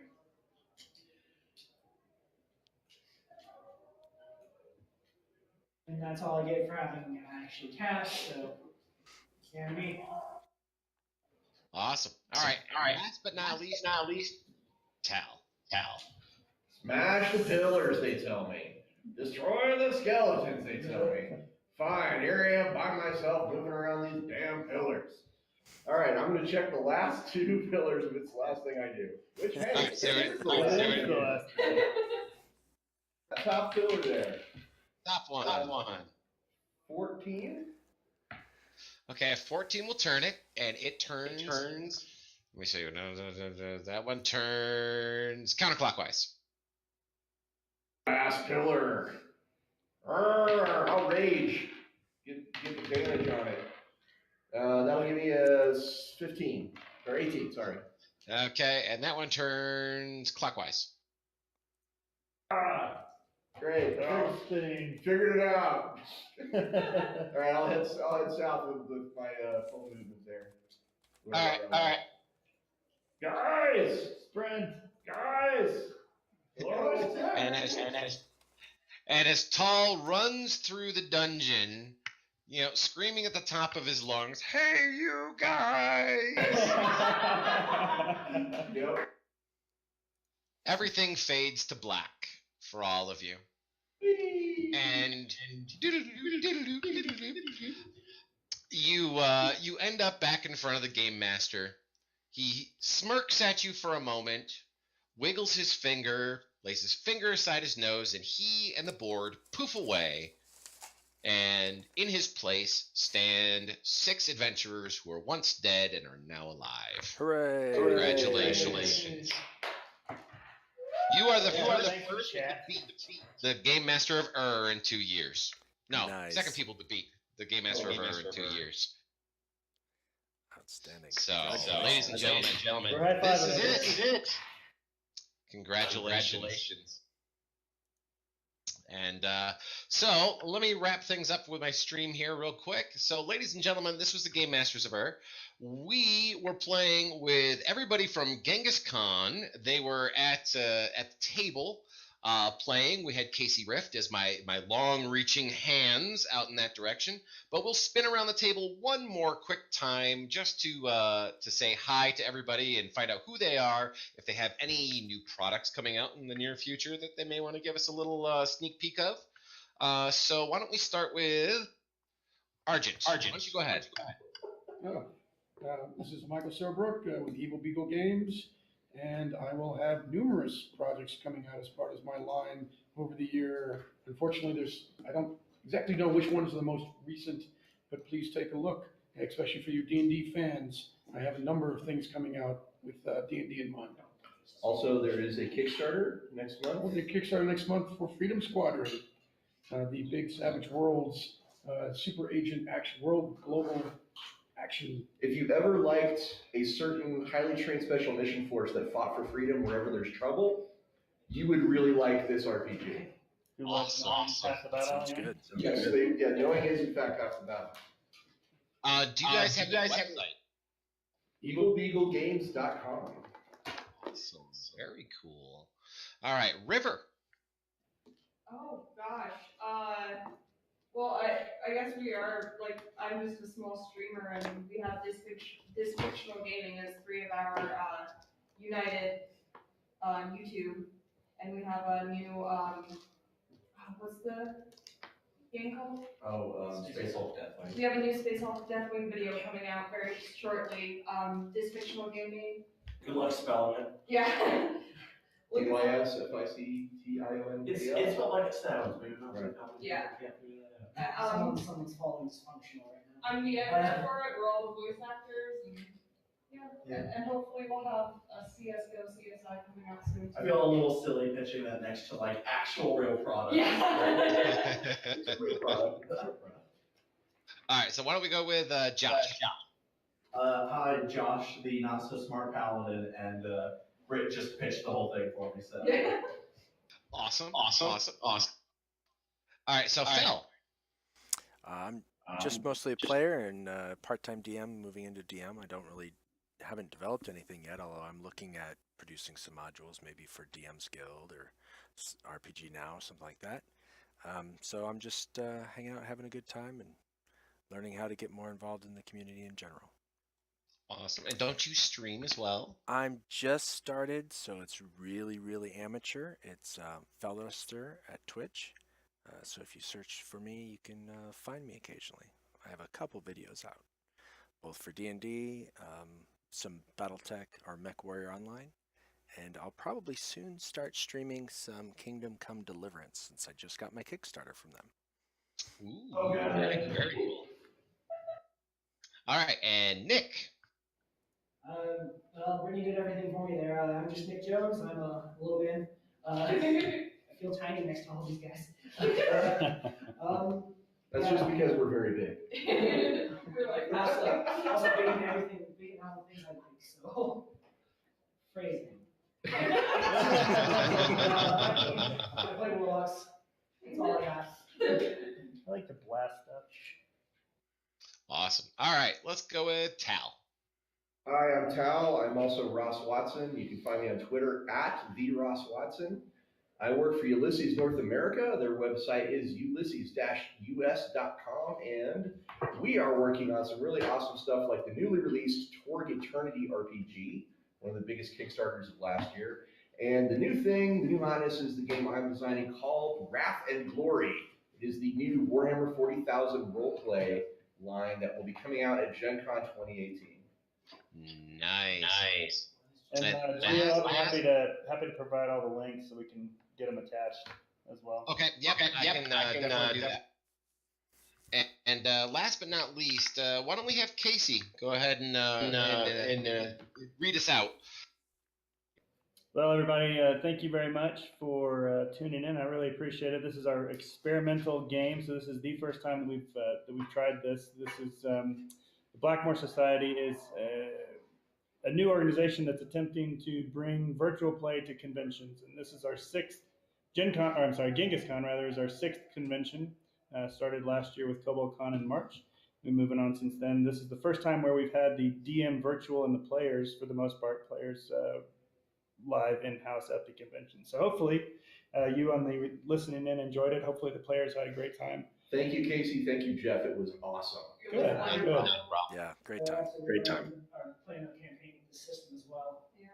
Yeah, so we will have all this have the entire Twitch stream will be reviewable on Geo's website, Geo's Twitch page, as well as YouTube, correct? You'll upload it there? Yep, and we have links on GeoQuesterGaming.com, which is our website.